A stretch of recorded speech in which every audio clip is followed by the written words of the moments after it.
Hello, Internet, and welcome to another episode of the Queer Chronicles of the Strixhaven Quartet here on Game Nights. I am your host and your Dungeon Master, Savvy, and we're here to play some because that's the kind of day we've had. I think you can tell based on how I say Dungeons and Dragons the kind of day that we've all had. So we've had one of those. But we're here to pretend like none of that exists and hurt ourselves with fantasy instead. What we've got going on the channel this week, I don't think it's any different than normal. You can join our Tuesday crew tomorrow. I don't think we have Tuesday. Are they doing anything tomorrow? I think they're taking a day off tomorrow. Oh, good for them. There's just some health stuff and some life stuff and work stuff, so I think they're taking a break. Check. Probably no stream tomorrow then, because we encourage all of our friends to take care of themselves before putting themselves on the internet and doing a bunch of bullshit. So probably no stream tomorrow. If that changes, we'll tweet about it and we'll post about it in our Discord, which you can join. But if you're live with us on Twitch, those links as well as our schedule are down below our faces. Please come join our Discord and hang out with us and all of that fun stuff. You can also follow us or subscribe to our YouTube channel, where you can find literally pretty much all of the content we've been making since 2017. So yeah, do that. Comment on our videos. I like going on there and seeing that people have commented stuff. And watch something other than our Hidden Shrine of Tomo-chan series. Because people seem to watch really it if you like want that one. to. People really like that one. Go watch it if you want to. But then watch some of the other stuff, because we've done a lot of really fun, ridiculous things. If you need a laugh, we got a whole playlist of one-shots just waiting for you. Anyway, that's enough from me. I am going to let my friends here tell you who they are, where you can find them on the internet, and who they are playing today, starting with Sid. Hey, I'm Christina Sid. You can find me on the Twitters at Greek Sid, talking about TTRPG shenanigans. This is the way that I've had to slow down my speech so that I don't add extra T's to TTRPG, but now it just legitimately sounds like I'm saying diplomatic community, and I'm okay with it. It's a bit now. That's what we're doing. You can find me here Thursdays through Mondays, mostly playing in games, but I do run our game of Monster of the Week on Thursdays, 7 o'clock Eastern. Elegant creatures. Apparently they need to save the world now. That's a thing. We'll see what happens. Or, maybe Sawyer's just blowing some things out of proportion. But we'll see what happens. So check that out on Thursday, 7 o'clock Eastern. Tonight, I am playing Giselle. Giselle is a tabaxi, a sorcerer, a / rogue. Thank you, Sid. Next up is Rob. Oh, that's me. Hello. Hi. I am Rob, or bonus stage Rob, or bonus_stage_Rob. You can find me on various social medias that may or may not be crumbling to the ground on either of those handles or any of those handles. Hey, join the fire. It's fun and warm. I'm doing this.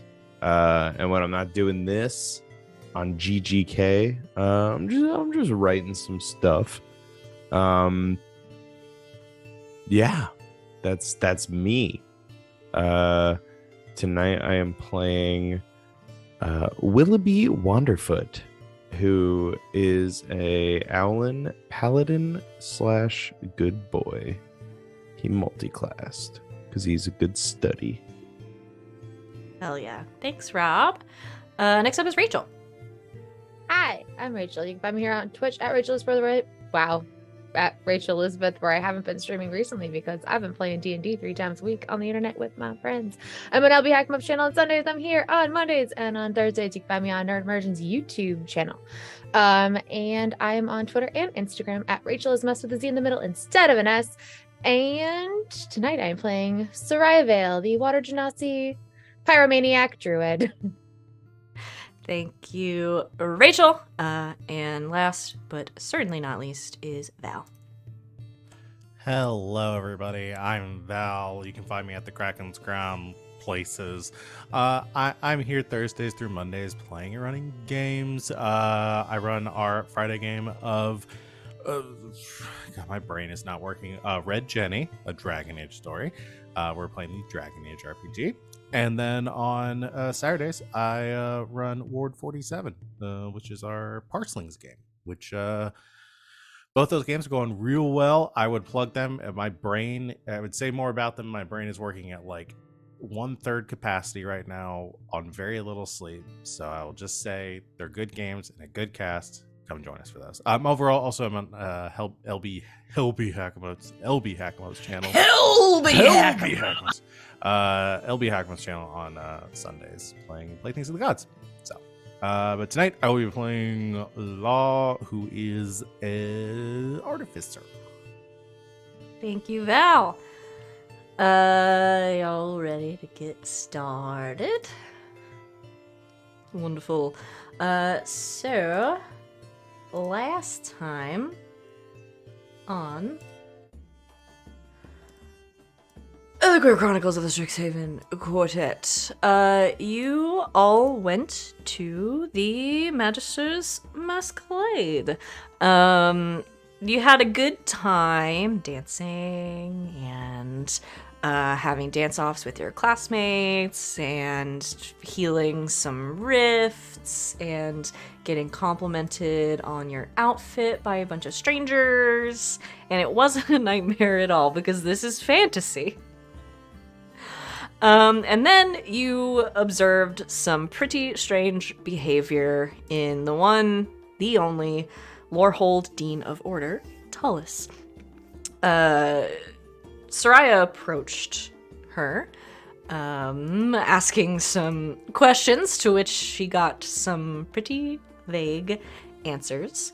And suspicions roused Giselle, I believe, because you're the one who can turn invisible, so I'm always pretty sure it's you when this happens. Followed her around and kept an eye on her.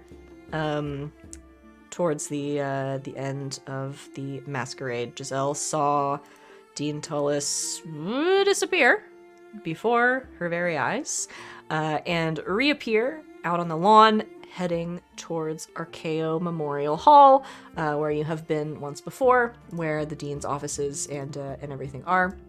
The Dean's Wing, as well as the administrative offices for Lorehold. And after a very ominous message from Kalema himself, you decided, before going to the after party, you would go check in on your favorite professor, who hadn't been seen that entire night. Professor Scrimmett was okay, albeit a little ruffled and tied to a chair in his own apartment. And not in a fun way. Not in a fun way. Not in a way he wanted to be. Not in a party way at all. Not in a consenting way. Not a remotely consensual way. You freed him. You guys sort of decided what the next step would be. And then is it just the four of you that went? Just the four of you. You didn't bring anybody with you this time, right? I don't have to remember halfway through that Rosie is there and go, oh shit. Nope. Right. The four of you headed to Archaeo Memorial Hall, and went in to the Dean's Wing. You were very stealthy for the most part, but unfortunately, as Giselle sort of made her way to the front of the group to get back into the area with the reception area with the Dean's offices, something from somewhere with a strong gust of wind took hold of Willoughby Wanderfoot and flung him into the far wall. And I am going to need everyone to roll initiative. 100. I'm just kidding. 100. What? 19. Okay. Someone beat me. I don't know what to do. Well, I'm not going to. That was a 6. No.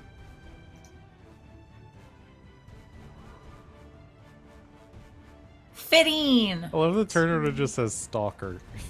Yeah. Yeah. Seemed apropos.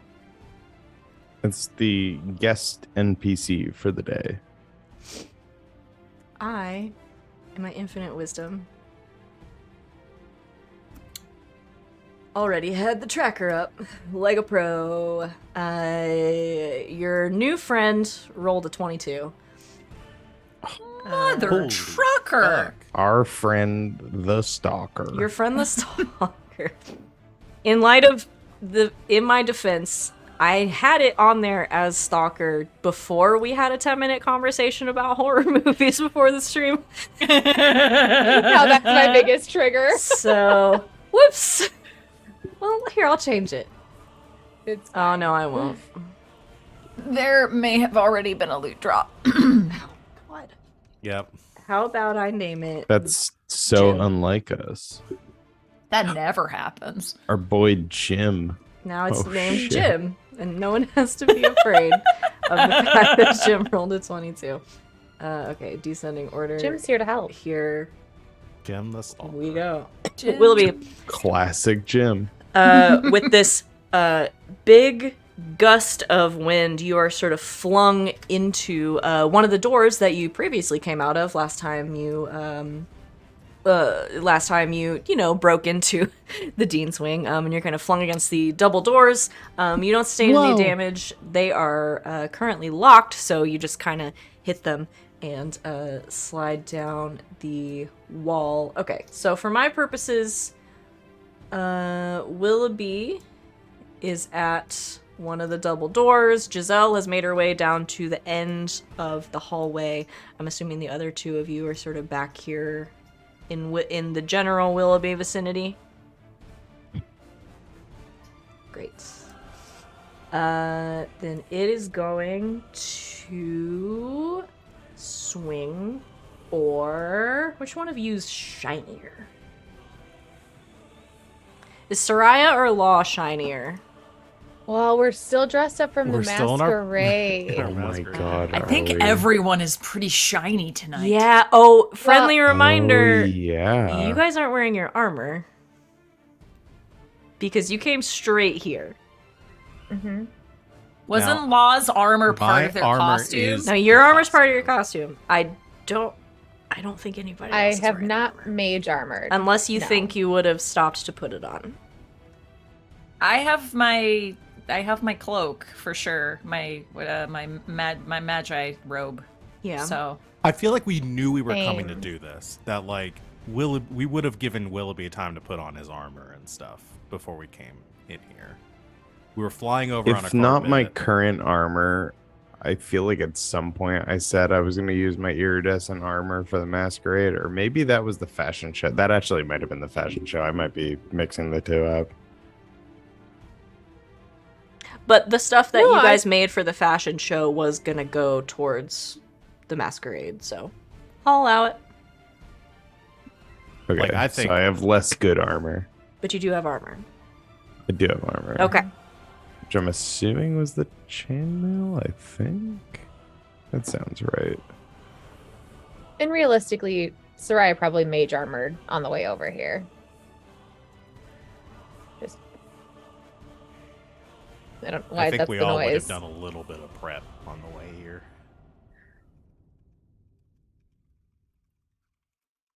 Not enough to get to redo our spells, but Yeah. before we came for this Oh yeah, no, conversation. my But, spells yeah, are no. for sure not for this. Well, slightly.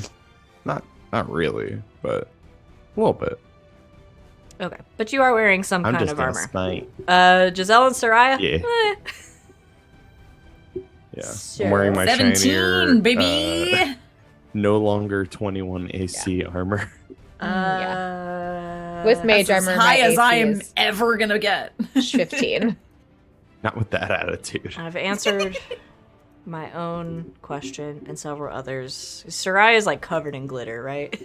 Oh yeah, like her like there's not much to like the bodice portion of her outfit. It's basically just like covering the important parts. The rest of it is just iridescent, shiny, glittery fabric. Yes. All right. Some nude bodycon. Oh yeah, business. it's nude bodycon, but it's shimmers. It's very glittery. Yeah. There is another gust of wind, and Sereia, I'm assuming a 25 hits you. Oh yeah, absolutely. You feel almost like this column of air sort of slam into your chest and sort of knock the wind out of you. You are going to take 8 bludgeoning damage. Ouch. From... Who knows what? Who knows? Jim? From Jim. Jim, is that you? Damn it, Jim. Jim, you bastard. I don't know why I thought you were about to say Jimmy Buffett. I I don't know why, but I did like you just it. tip your hand, or are we As fighting the Jimmy wind Buffett? Buffett's Sereia. That is all Jim is going to do. So Sereia, it is your turn. Classic Jim. Damn it, Jim. So He's dead, Jim. He's dead, Jim. I can't see this thing. And I have no indication of where it was, minus the fact that it kind of hit me. Correct? Correct. Then I'm going to... Sereia will extend her hand in the general direction of where she thinks it came from and poison spray. And see if maybe the gas kind of wafts around something. Okay, is that an attack or a saving throw? It is a saving throw. Okay. A con saving throw. Okay. It is not going to make the saving throw, but you let out this this spray, this kind of poison cloud, and you do see.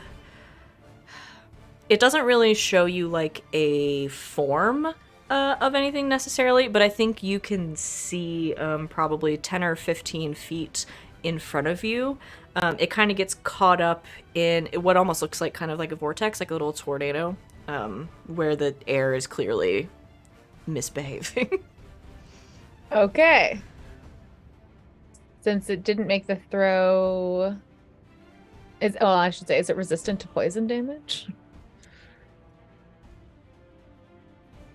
Then it's going to take half of 6. No, it's immune to poison. Okay. Yes. Immune. It will not take any damage from that. Okay. But my friends can now see this thing, kind of. You can see a weird disturbance that is momentarily full of poison. Don't get too close. Anything else? And, bonus action shillelagh. Okay. I guess Shillelagh The Staff of Fire. The Fire Staff. That'll be Giselle's turn. Okay. She would like to cast a spiritual weapon over top of this disturbance. Okay. And I assume I have to roll this with disadvantage because I can't really see this thing. Yes. Okay.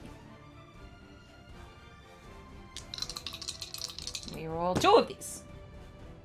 Oh, one was a nat 20. Oh. Okay, the other one's a 13. I hate that so much. Yeah, that will miss. I don't know. It's the 13 plus. That was Oh. just on the dice. Plus 9 is a 22. That will hit. Okay. So that is a d8 plus 4.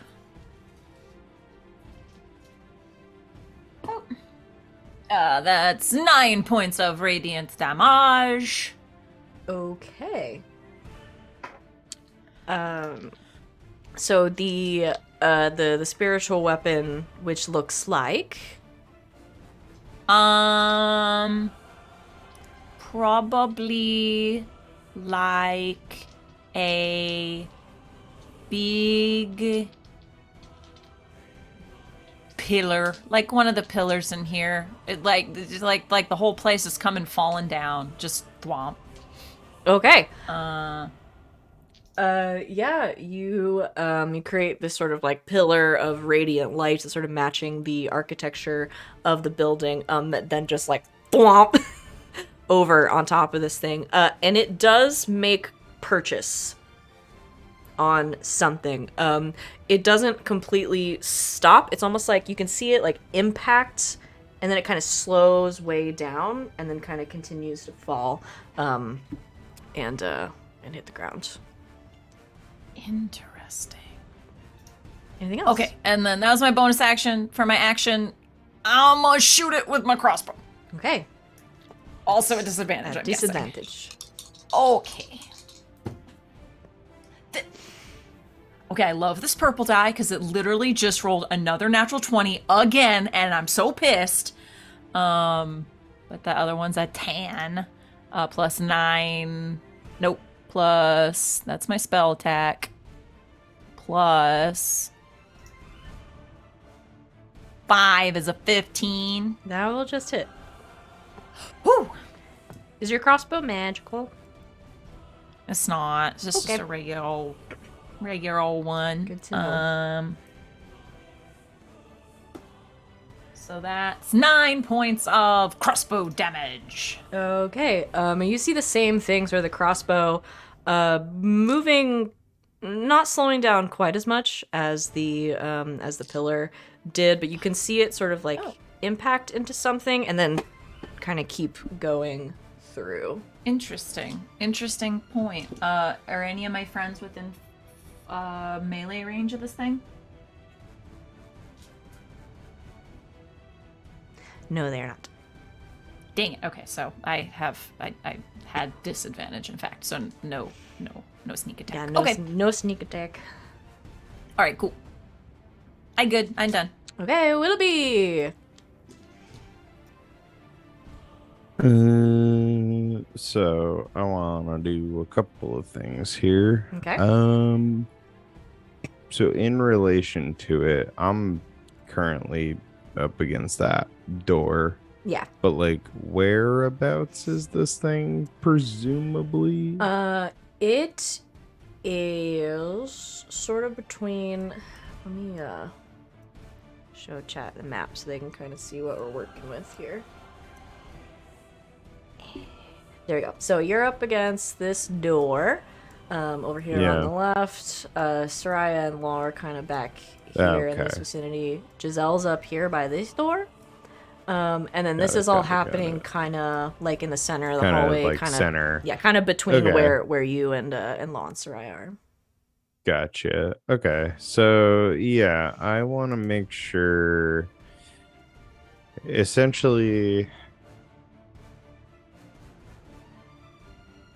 I want to get up in the business of this thing while also being near my friends who are right up like next to it. Okay.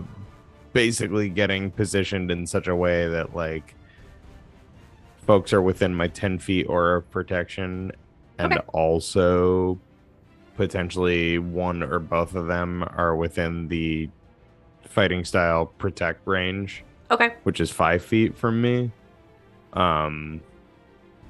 So I'm just trying to like latch on to either Sereia or Law, it sounds like.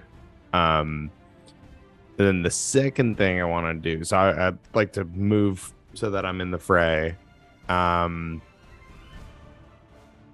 This one I'm not sure if it's gonna work, but we're gonna try it anyway. I would like to use a divine sense to see if this thing is Fey Fiend undead, and hopefully it will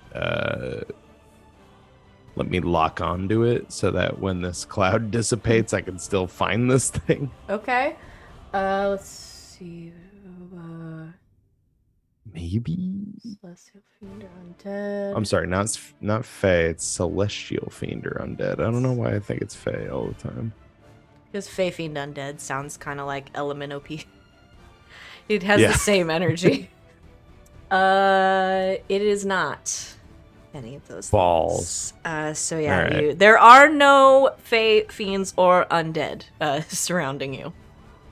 Sweet. Celestial fiend or undead. All right. Which I It's guess worth a is shot. probably comforting in its own Does way. Giselle ping Yeah. a little bit for her celestial? Oh sorcerer yeah, thingy? she gets just a little shimmer, but that's happened once before. Last time So you when guys fought find out something that on the road Law is stage. Actually So a god. Whoops. Surprise. Makes sense. yes. Surprise! All right. Well, worth a shot. And Law, you've got your armor, right? Yeah. I'm a bonus action Shield of Fate Sereia. Okay, Good call. so Sereia +2 to your AC. And that's what Willoughby's gonna do. Thank you. It is Law's turn. All right. Law shrugs off their backpack, reaches in Mary Poppins style, and yanks out a cartoonishly big Monster Hunter style hammer. And as it like thunks on the ground, they just back of their heel kick the back of it, and the rockets flare up on the back, and they use that energy to rocket it forward and to try to slam in. That is so fucking sick. I would like to bonus action. Luckily, I always have this one prepared. Branding Smite. Okay. On this one. Sure. Nice. So Make an attack with disadvantage. It's a 20. Wow. Oh, Yes, wow. that'll hit. So that's 15 bludgeoning damage, and Now this is this hammer magic, yes? yes, Okay. it is. And then an extra 2 radiant damage. So that's And- 17. Yeah. And oh, sorry, I didn't mean to roll that again. I meant to proc the. Yeah, thank you, Rob. So it when I hit I didn't it, know it everybody could becomes- see that. You're welcome. It becomes visible if it's invisible, and it sheds light in a 5-foot radius and cannot become invisible until the spell ends. Ooh, interesting. Does that work on these? Better. I hope so. I did not stock Branding Smite. I thought we were gonna have fun. Are you not entertained? Yeah, it does. So, Law, you, crack on the rockets. How much damage did I just say that was? It was 17 17 total. Thank you. It is concentration, so I do have to maintain that. Jace. We'll get to that part. Don't worry. You set on the rockets of the hammer, and it cracks down onto the top of this thing. And you can feel sort of that same thing where like it kind of like it hits and then it kind of slows, and it's like your hammer is like falling through like jello or something, like an ooze, like something very, very thick. And then it kind of falls to the ground after a moment. But this thing is lit up. And you see in front of you the kind of very nebulous form. It's like the light is sort of like coming from inside it. Like it sort of like hit something in the center. This very like nebulous form of something that looks, as much as something can look like it's made of wind, it does. But anybody who is familiar with elementals, it kind of takes on the same sort of form as like an air elemental would. But it's got these long sort of tendrils, and as the spell sort of burns through the center of it, you hear this like because it doesn't like it doesn't have a voice and it doesn't like scream or anything, but you hear this like sucking sound that almost sounds like hissing, as you have revealed what is literally called an invisible stalker. Yeah. I'm gonna make my second attack. Okay. I think like it slows down, slams in the ground again, and once again, Law hits like hits their hand on the handle, and the rocket kind of swings again, kind of sending Law in a big like spinning smash with the hammer into it. Hopefully, one more time. Roll a regular attack. 24. That'll do it. For 14 bludgeoning damage. Okay. As the hammer impacts it again, it moves kind of slowly through it, almost like it's kind of carving a piece off, and this thing sort of hisses a second time. And that is my turn. Great. It's Stalker Jim's turn. And unfortunately, he relies a lot on being invisible. But, so this thing hecked, Jim is going to swing out one of these long tendrils. Sorry, I just saw Jim sounds hideous in the chat. Jim What are you is wearing, hideous. Jim the Stalker? What are you wearing? Jim sounds hideous. Well, Jim sounds hideous. That commercial will never leave me. It's gonna reach out a long, terrible tendril at you, Law, and try. khaki-clad tendril. Yeah, all of his tendrils have khakis. And is gonna try to hit you. That's a 17. Who's he trying to hit? Law. Lo. Nomos. No, the fuck he isn't. Oh shit. I Oh. protect. What is that? Disadvantage? Yeah. Does a 10 hit you? Yeah. I was gonna do it before. I'm sorry. I was still appreciate your focusing on honesty, 'cause you khakis. would've- Yeah, I was going to do it anyway. Yeah. I believe you. I'm assuming My a brain 10 was still doesn't on hit. khakis, and the fact that I can hear my dog sleep barking 2 rooms away. Oh no! Sending me right now. Baby. I'm hearing the. I'm like, what the fuck is that? Oh. Yeah, that misses. Yeah, Willoughby, That you misses. impose yourself and your shield in between. Well, I was spinning I in a say circle Jim right sounds now, hideous. and Willoughby just comes in and protects as Law's trying to turn off the rockets on the hammer. So it's gonna make a second attack against Willoughby. Because you got in the Oh, way, no. son. Does a 22 hit you?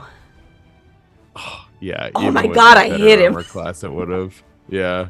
Even Holy you shit. would have just hit me, I even know. with the better armor. Yeah. I use my protection. No, I don't have. Oh, shush. You're gonna take 11 bludgeoning damage, Willoughby, as one of this tendril with this sort of like swirling wind just slams into the side of you. Ouchies. But that's gonna be Jim's turn. And I fear he's not long for this world. Sereia, you can see him now. It's pretty scary. He's like Now that I evil, can like an see evil him. tornado.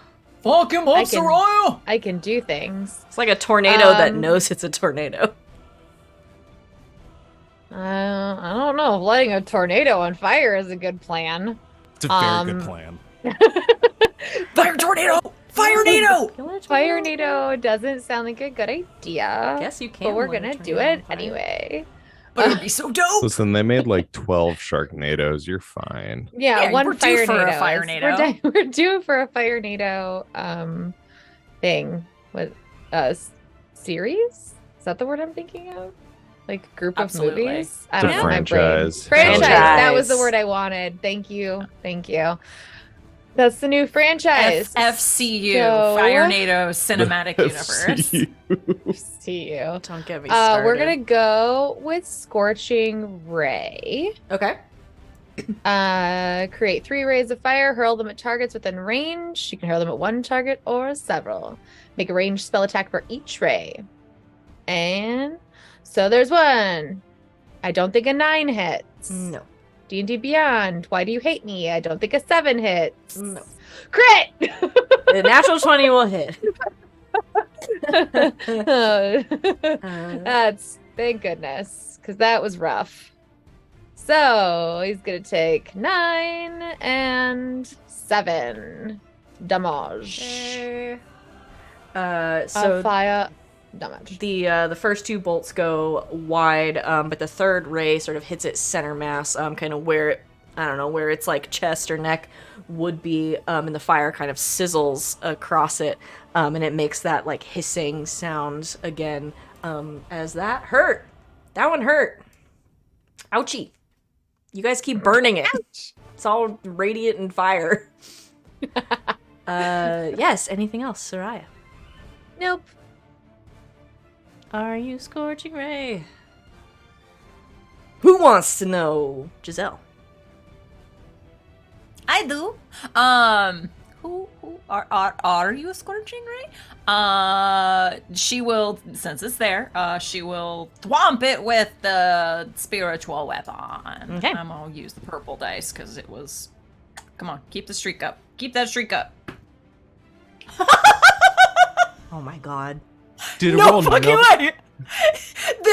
This fucking thank you, Wally, thank you. It's This was weighted. from the set Wally gave me. It's all this 20s. purple dice has rolled a 20 3 times in a fucking row. That is a natural 20. Now you deserve to get to use one of them. Holy shit. Double damage. Okay. That is 6, so times 2 is 12, plus 4 is 16 points of radiance damage. It does not like that as the pillar comes down once again, and sort of just kind of shaves through the side of it, leaving some. It can't really leave a burn mark because it's mostly made of air, but there are kind of these like cinders that kind of like flake off for a minute and like disappear. It does not like that at all. Yeah. At all. That's your bonus action? Yeah. I believe that's my bonus action. And then as my action, since I was just holding that. Oh no, that's another concentration spell. Never mind. Can I do Is anything spiritual else that's weapon not concentration? No, it's not. Actually, it is not. You're correct. It just No, goes. spiritual weapon is insanely broken. Yeah, it is. It's so good. It should I- be concentration. It but it's should be not. concentration, but it's so not. So okay. The only then thing I I'll will give it also is that cast- you do have to bump it up 2 levels every time you want the extra damage. good. Yeah, that's Yeah, fair. But even That is It's fair. the cleric extra attack. Is essentially. Yeah, Yeah. basically. love it. Then I'm gonna cast a wishful. Okay. And I said bye to the air. Jim. Can you do it again? I don't think you can do it again, but I'm it gonna does it believe again- If it does it again, We I need a rep. demand a Believe it now. picture. I'm gonna believe in you. Let's do this. No, it failed Okay. me. It That failed is me. a 10. But that's a 10 plus a 9, which is a 19. Yeah, that'll hit. Yeah. Okay. So that's just a D12. This is Okay, what? little die. I can't perform under pressure Wishful. either. Lightning damage. Lightning damage. That's 11 points of lightning damage. Okay, my calculator just closed. Here we go. Okay. And just as the pillar sort of burns off this section of it, it is sort of racked with this lightning that kind of takes hold in the center, and you can see it kind of crackling through like it would a storm cloud. And you heard it quite a bit. Anything else, Giselle?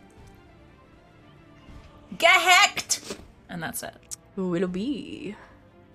So if I cast a water spell at this thing, it's going to be like the final battle of like Avatar: The Last Airbender, Yeah. right? Where it's just all of the different. Just all of them in there. Yeah. Okay.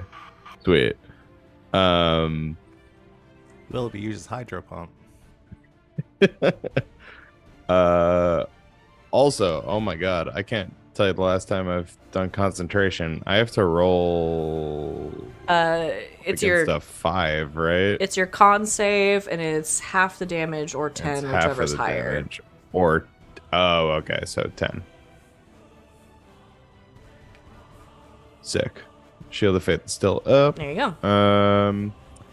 And It's an 11 oh for the boy, folks oh at boy. I'm gonna swing at this thing. Oh yeah. Wow. It's 21. Is that sword magical? No, it's just a normal ass sword. But Okay, but a 21 does hit. I'm I'm gonna slap a smite on that bad lad. Now that part is magical. That part. That's for magical. Yeah. So we're gonna do. Bear with me. It's that. And then what is my smite? It's a D8, right? No, 2D8. Okay. 2D8? Is that right? Sorry, it's been so long since I've done this. I have no idea, not but I with can my look. dice. Extra damage is 2D8 for your first level. Oh, yeah. Okay. Why did I think it was only 1? Hooah!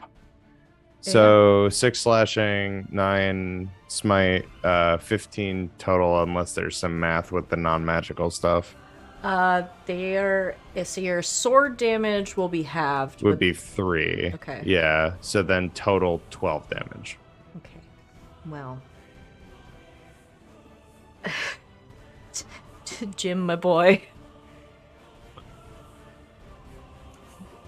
Is no more. Get bricked, Jim. How'd it Sorry go? for How does it swearing. go? How does it go, Willoughby? You tell me. Oh man, I don't know. How do you like badass slice the air? I don't know. How do you kill a storm cloud? How do you describe a sunset? I think I just bonk with my sword and like just flap my wings real fast and it dissipates. I'm feeling silly. No, I love it. I love it. So yeah, Willoughby sort of cuts through with the long sword, not doing a whole lot of damage, but that extra sort of burst of smite energy. You can see kind of like you can see it kind of coming apart and struggling to hold itself together, and Willoughby just and it Get out of here, invisible thing. does indeed dissipate. And this Return from whence you came. the invisible stalker. God, that's really funny. The power of invisible bird stalker compels you. is no more. The visible stalker. Yeah. He became incredibly visible there in the end. See if I can find some like creepy.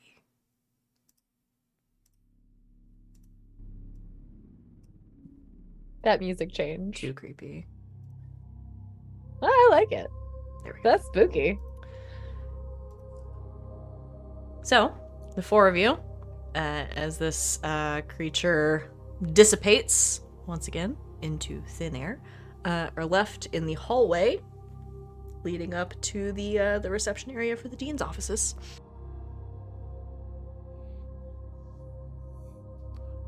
Good stab, Willoughby. Oh, thanks.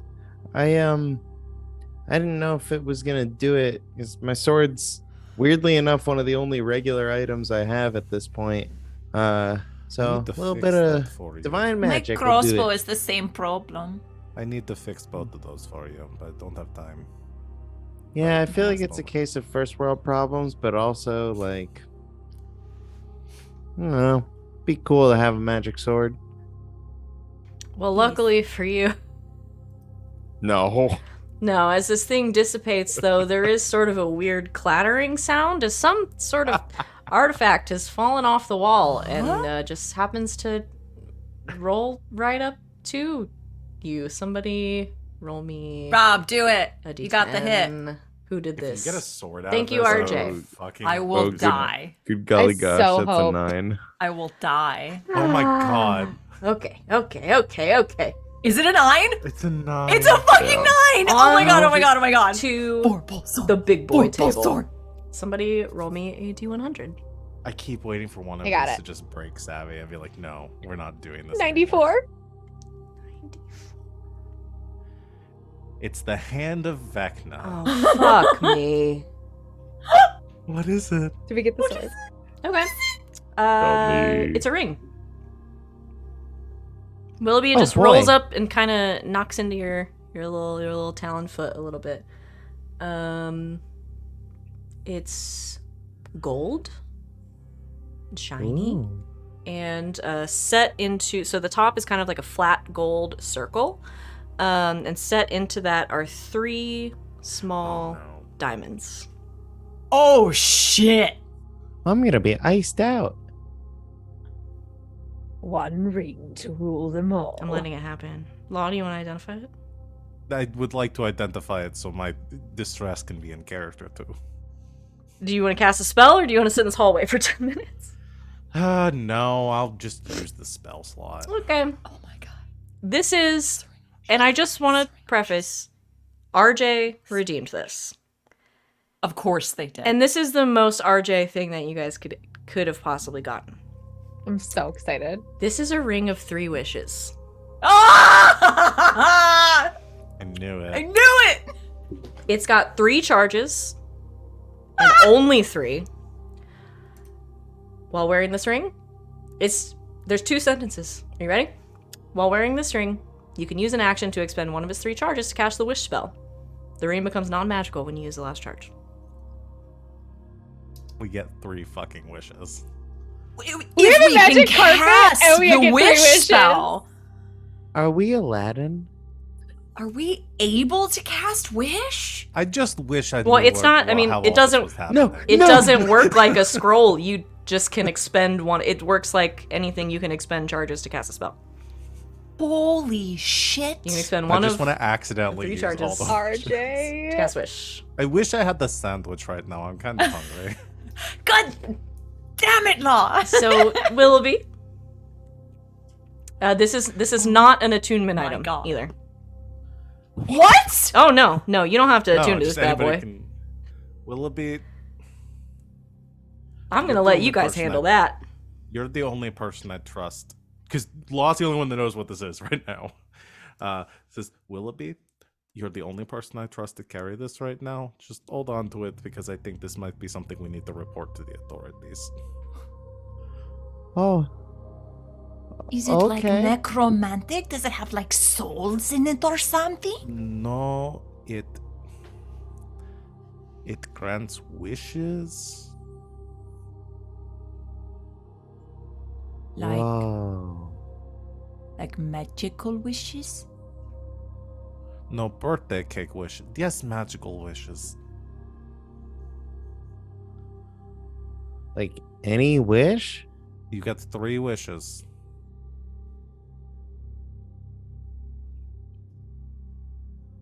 Are you pulling my wing? I am not, but please be very careful. That is very dangerous to be using. Oh. Oh, okay. You could rewrite the very nature of reality itself.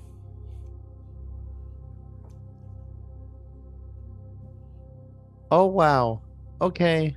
Or you could get us a couple of sandwiches. That Why feels would we like a get some gross misuse sandwiches? of the ring's power. But we need to make sure that nobody gets this because this would be very powerful and there are dangerous people here. And if they got the hold of a ring that grant wishes, that could go very badly. In the haversack it goes. We should pretend that we didn't find this until an occasion arises that we really need it. Found Yeah. what? Somebody dies again.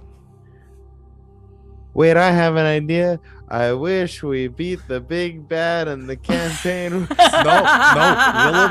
Willoughby, put it away. You Yeah. have Put to it be. away. I'm gonna stipulation. This doesn't say this. You have to be wearing it to use it. That's fair. Huh. So we don't just accidentally. I'm not burn sure wishes. whether I should I really wish fire I knew what to do RJ with or this. promote him. Honestly, toss up. God. So that happened. Are you regretting your decision yet to Uh, use this buckwop? No, because do you know who's gonna be extremely stressed and paranoid and worried about the wishes? Not me. That's you. That's a you thing. I've definitely talked about this before where I am notorious in like RPGs for just like holding on to every potion I ever get because Yep. I'm like, oh, surely I'll need this like later on.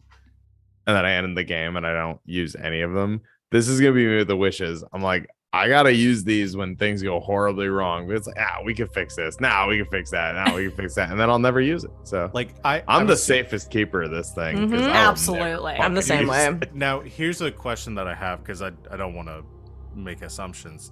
I identified the ring. I know it casts the wish spell, but I don't know the wish spell, so I don't know. Do I also understand like all the? Can you mechanics proc of the wish identify for spell? me? Yes. There it is.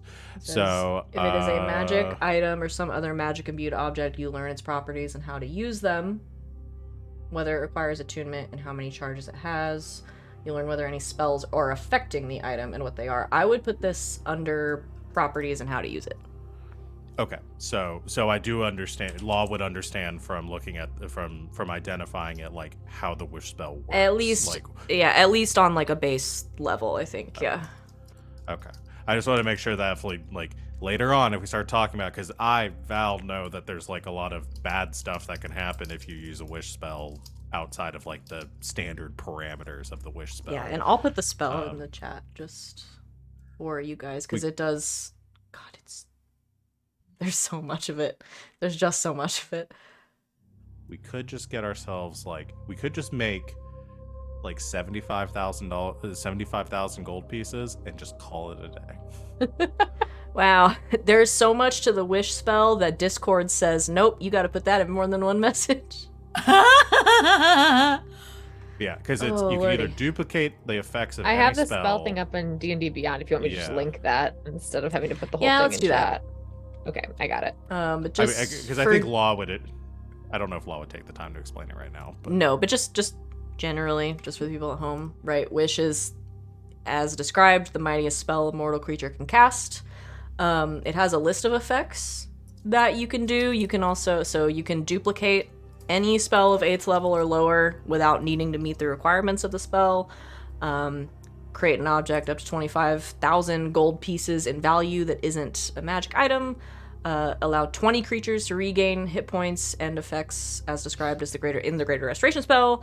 You can grant resistance to a damage type to 10 creatures. You can grant immunity to a spell or magical effect for 8 hours for up to 10 creatures, or you can undo a single recent event by forcing a reroll of any roll is made within the last round, and reality reshapes itself. You can also try to do stuff that isn't on that list.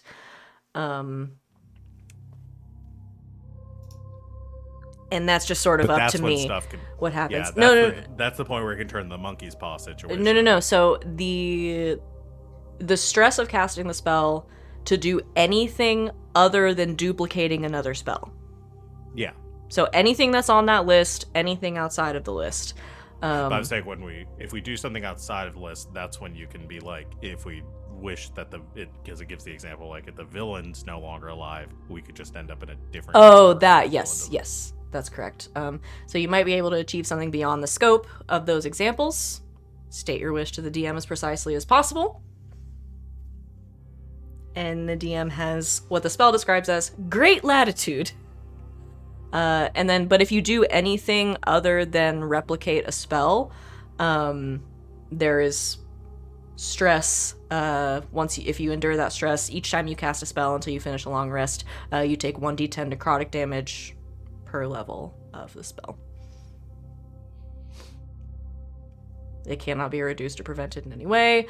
Your strength drops to 3 for 2d4 days, and you can't get it back unless you spend a lot of time resting. And then there is a 33% chance that you are unable to cast Wish ever again. Ever again. It's a big spell. So, that's that. Yikes. What would you like to do now? We should go find the dean, right? That's what we Yes. came here to do. Let's do it. Shit. Okay. I will remind everybody that since I didn't cast another concentration spell, Pass Without a Trace is still up. Yes, that is true. So, you head, I'm assuming, down the hall the rest of the way, and into the reception area, which, for our purposes, is this sort of area right here with the desk. You all know that this office on the right is Dean Tullis's office. They have nameplates on them. Also, you've been in this one before. The office on the left-hand side of the reception area is Dean Plarg's office, the Dean of not order, chaos. He has his whole thing set up over Disorder. there. Yeah, but as you guys walk into this room, a couple of things are different from the last time you were here. The two main things you notice being there are two doors, the door to Dean Tullis's office and then this central door that seems to go into some kind of like coat closet type area, are both hanging open.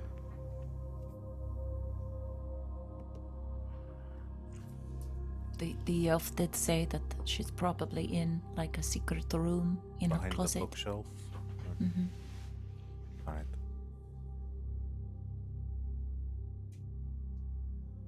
Sneak, sneak, sneak, sneak, sneak. Sneaky, sneaky, sneaky, sneaky. Okay, where are you going? Find the bookshelf. And were you told how to open it, or just that there is a bookshelf with a secret entrance behind it? I think just that there's a bookshelf. Can we investigate and see if we can find a secret door? Yeah. So I'll say there's, for your purposes, Dean Tullis's office has several bookshelves. The like closet area, which is clearly kind of been turned into a storage area, also has like a big shelf at the back that has a bunch of stuff shoved into it. So you've got two options there.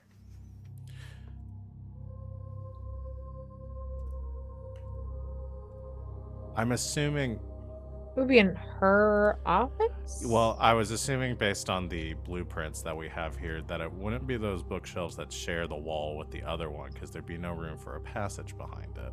Unless it's an extra dimensional space. Oh yeah.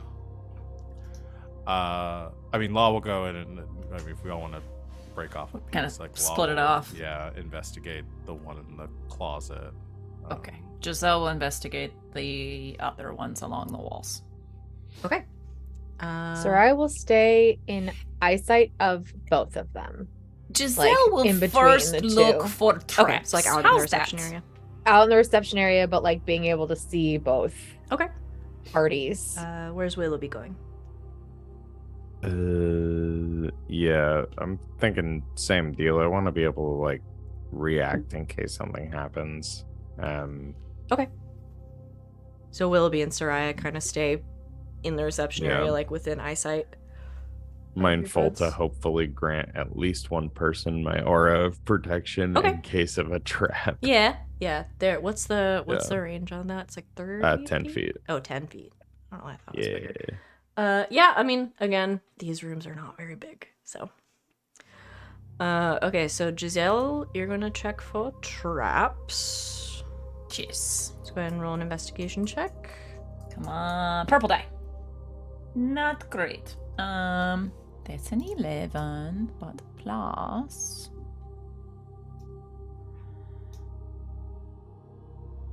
That's a 13. Okay.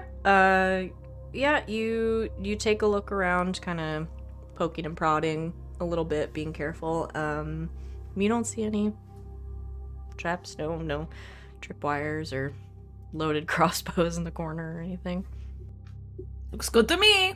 All right, now I'm gonna look for a fucking door. Okay, so you go ahead and roll investigation. Law, you're looking in the In the closet. Okay, go ahead and roll investigation as well. Much better. 18. 18 plus 30, 20. Okay. Giselle. You don't find much that is different from the last time you were here. A few things have been reorganized on the shelves, but you kind of look around it. You don't see anything that would sort of belie a secret behind it. But Law, you do. The shelf that you were looking at, sort of in the back of this closet, you feel around it for a seam. You don't notice anything at first, but then you get to the right hand side of it, and I think it's just dark enough in here that you can see just like a sliver of light, like there is some kind of like orange light behind this bookcase. Okay. No like switch or lever or anything like that, or handhold. Okay. If I kind of push the bookshelf, does it slide? Yeah. It hitches for a second, like it, and you push it and it starts to slide to the side. I found it.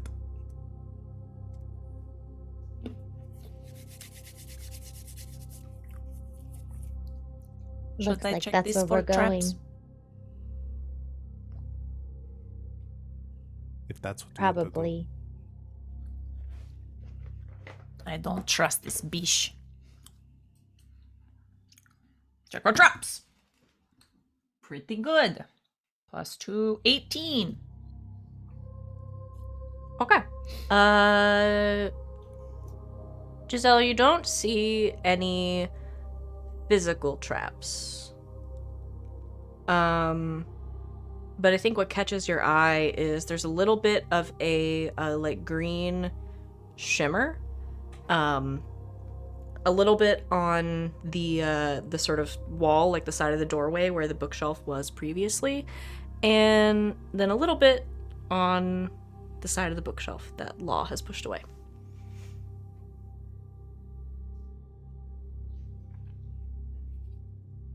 Could someone dispel some magic? Because I think there is a magical trap here.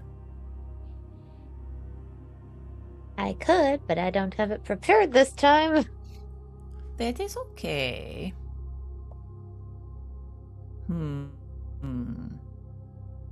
Does it look like a familiar, like, does it look like a glyph or like an alarm spell or something? Like, Would you know what an alarm spell looked like? yes, I can cast that spell. Okay. So then you would be familiar with the glyph that it leaves when you cast it. Half of that glyph is on the bookshelf, and the other half is on the wall. So say we set off the alarm. It was an alarm spell. She's going to know that we're coming. Oh, so she already knows that we're coming? Right. Let's go then. Fuck it. Let's Yeah, I do guess this. in a way, neither party can really be surprised because now we know that she knows we're coming. Very true. All right. Willoughby, have some guidance. Boop. Whoa. Okay. You head into this passage. It is short. It is only recessed about 20 feet back into the wall. We're going up or down? Just straight back. Oh, okay. And you reach the sort of end of it, or close to the end of it, and you see where this light is coming from. There is sort of this dim flickering. It looks like firelight, but it is like distorted because it is coming through a sort of 6 foot tall, like 4 foot wide wooden frame, almost like a mirror, that is hanging on the wall at the end of this passageway. And there is this sort of like gray swirling within it. And then this like the orange sort of like flickering light is kind of coming through, a little distorted. It looks like a weird magic mirror portal.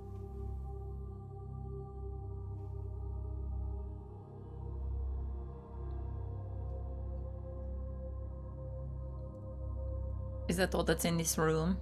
Mm-hmm. Yeah, it's basically just a passage straight back to this. Kind of like the portal to Kaladesh. Except I don't know where in the hell's these goes. I'm assuming that that's where she's going to be. I think we just need to go through and be prepared for anything. Is it big enough for us to go at least in pairs, or does someone have to go first? 6 feet tall, 4 feet wide. So Oh, so 2 at a time. So what if Giselle goes invisible and I pull up the hood of my cloak of elven kind and we go first? That way maybe she doesn't quite see us yet. It is a possibility, and then you guys can follow behind. Either that or Willoughby and I jump through, and the 2 of you might have an easier time getting in undetected. Oh, that's a good idea. Because she's Going expecting people now. Because if she's just ready on the other side to blast anything that comes through, I think Willoughby and I might be the best bet for that. Okay. Yeah, and I can use my cloak of displacement that I consistently forget that I have. That too. you Law do pulls have out that. device again that Law used at Sure the end of do. the last episode too, and it's like, and this thing, come on, they just like. While they were poking around, was there enough time for me to swap to my splint armor by chance? Yeah. It would have taken a few minutes, so. I would love some Willoughby extra. I'll allow AC. it. Like, Thanks. Yeah. He's just a little guy. He's just a little guy. I'm He's just a got little little fella. armor. Yeah. No, that's fine. Not big armor, it's little armor. Little big armor. Coming this fall on TLC. all right, Willoughby and I jump through. You 2 come after, try to be all Oh, sneaky. Way and to we see. beat. Yep. Okay. You Why good don't we with guide that, them Willoughby? both while they bust through? Yep. Who did you guide? You guided somebody. Did you guide Willoughby? Willoughby. Yeah, by the time we got down the passage, though, Yeah, it's gone, so I won't do it again. High five. Law, for us. What guidance. does that do for me again? You get +4 D- to Plus a attack. D4. D4. Oh, sorry, D4. Sorry, D4 Okay. to attacks. To one I think ability it's just check. ability check. Yeah, one ability Got it. check of your choice. in cases, Okay. So Willoughby. which could be initiative. Yeah, Because initiative is an ability check. is an ability check. True. So Willoughby armored up and Law, hammer at your shoulder, I guess. The 2 of you. Do you like walk through? Do you jump through? Are you like rocketing through? What is this? What's the approach here? Do we do an Avengers like leap through? I think we just need to be carefully walk through in case it's a big cliff on the other side. Yeah. In case you took this portal and just like put it over an endless pit, which would be the worst way for her to kill us. I stick my head through first to see what's on the other side. Okay. You stick your heads through to see what is on the other side.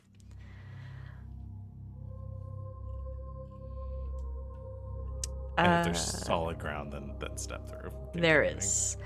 On the other side, you see a repository. So you're coming in from that southernmost door. You stick your head through, assuming Willoughby probably does the same, to kind of see what's going on. You see a richly decorated library filled with floor-to-ceiling shelves that are packed with books and archaeological relics. 4 long work tables occupy the room's center, each covered with papers and dirt-encrusted stonework, and stone statues of dragons stare from between the shelves.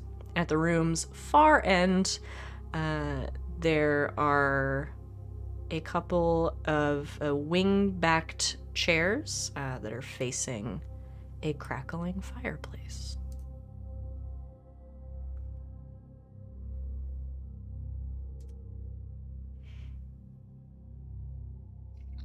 You're any whispering so sign of- quietly. Do sorry. we see the dean? Yeah. Nope. You see a couple of wing-backed chairs that are ominously facing a fireplace. Okay. And several other things, but no dean. I look down to see if I see feet coming from the other Yeah, side. yes, of you the- do. She's clearly Okay. sitting in one of these Okay. chairs. Great. I think at this point, Sereia and Giselle probably nod to each other and creep in. Invisible. Okay.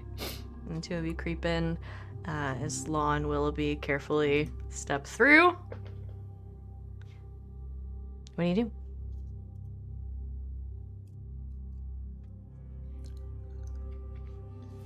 Whispers down to Willoughby. Should we like start talking or something? Like, is this the part where she monologues? You're reading Honestly, too many I'm graphic not. scrolls. I don't I'm really not just sure. want to run up and hit the dean with a hammer unless she antagonizes us. Yeah, I don't really know what the best approach is.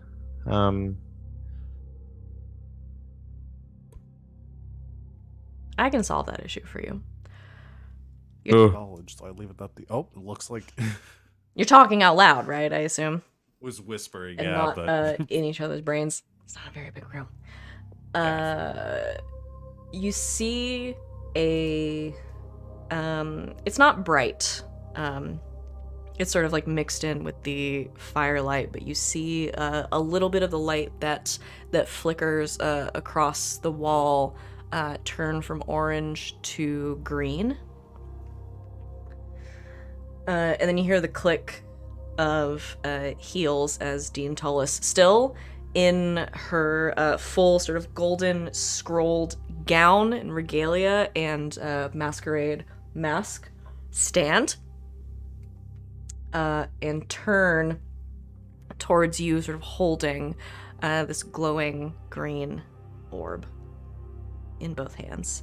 And she looks down at it for a moment, her face sort of lit by this eerie green light, kind of backlit by the fireplace.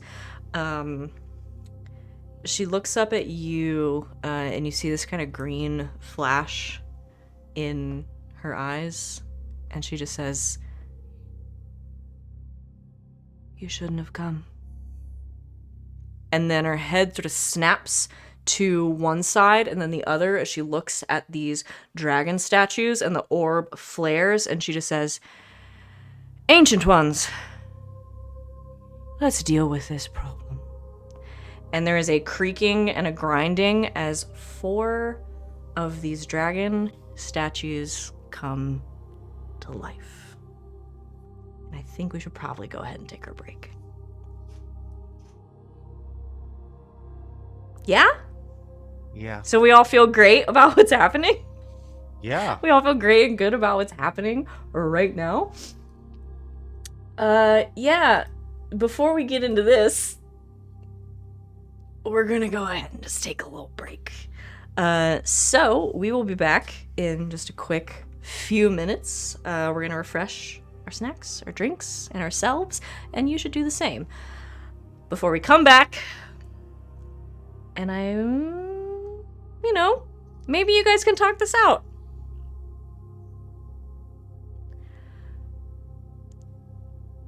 I have a feeling our players are going to strategize a little bit. We'll be back in a quick few minutes, so stick around.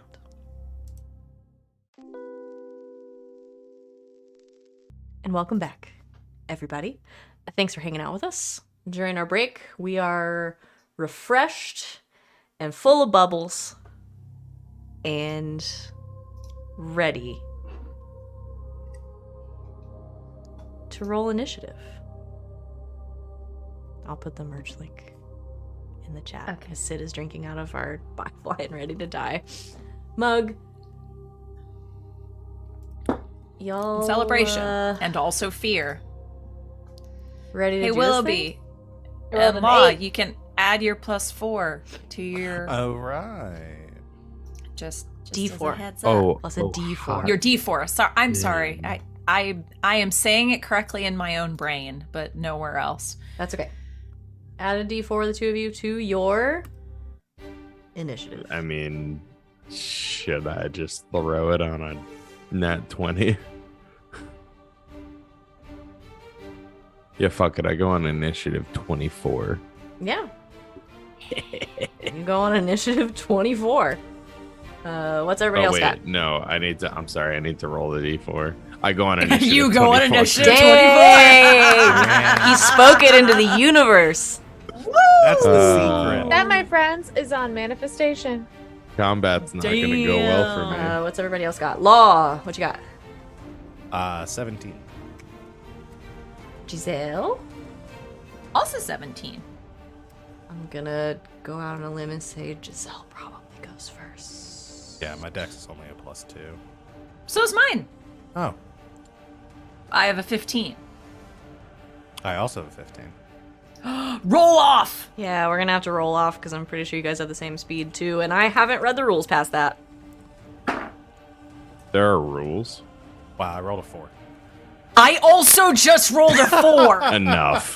The All right, roll fuck? again. Roll again. Roll again. Okay. 10.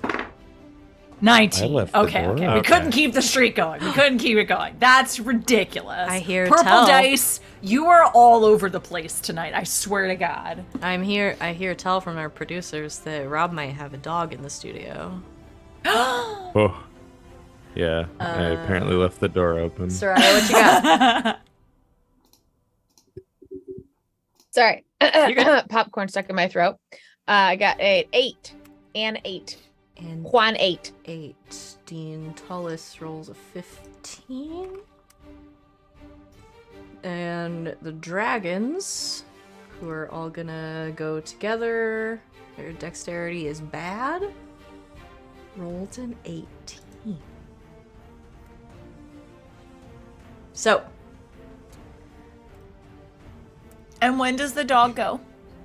the dog doesn't go because I would never hurt a dog. Oh, there's that baby. The baby gets inspiration. Oh. Yeah. Oh. The sweet, sweet baby. There are no dogs here. Okay. Only suffering. That's probably. There are no dogs. Only So, suffering.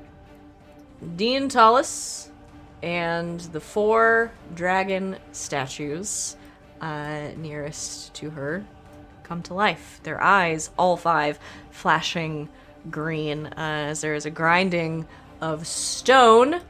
But Willoughby is quickest on the draw.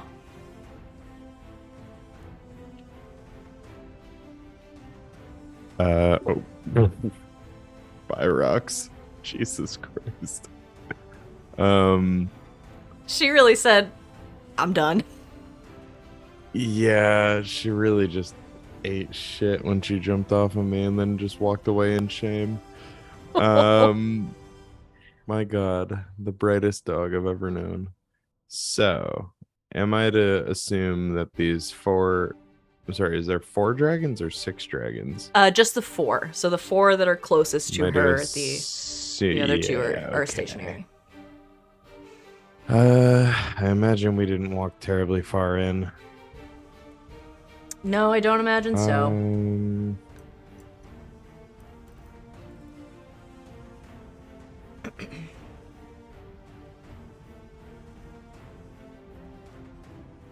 Well,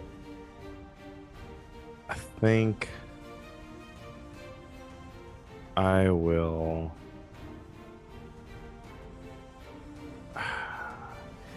If I held an action, would I not be able to use...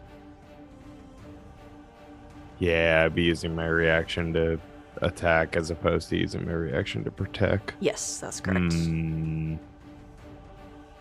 All right, well, just this once I'll do that.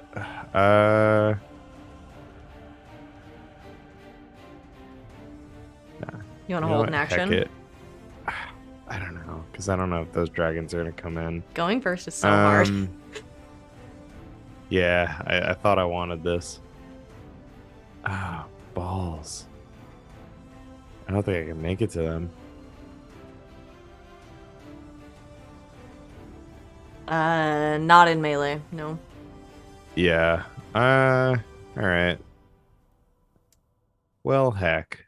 I guess I will use an action to cast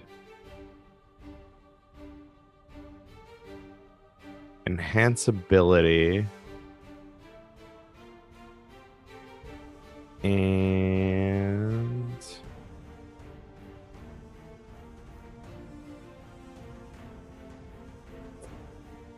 I'm gonna go ahead and give myself Bear's Endurance and gain 2d6 of temporary hit points. Okay. I like it. I am very small, but I am bear. So Does that give you advantage on con saves too? it also does as well too. Yes.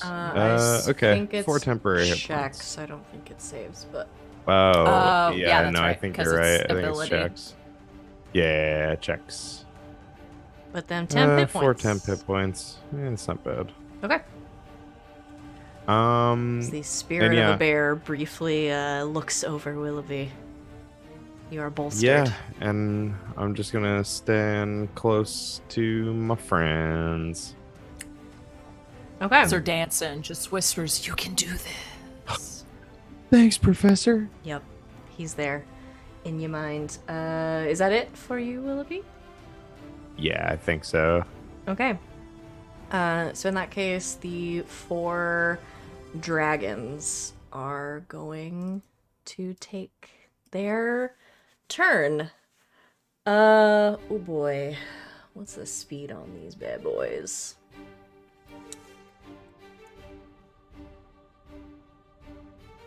So the two dragons in the back that are closest to Dean Tullis, you can hear this like grinding and shifting of stone as some of them kind of flex their wings or these big like clawed arms, and they all 4 kind of step off of their pedestals. This like green, almost like flame kind of coming from their eyes, like lighting up their eyes and then encircling their heads a little bit. The 2 in the back start to just this very animalistic like charge, just start to charge your way. They're going to use their action to dash, so they can try to get to you. They aren't going to quite make it to you guys, but they're maybe 10-15 feet away at most. The other 2 are going to run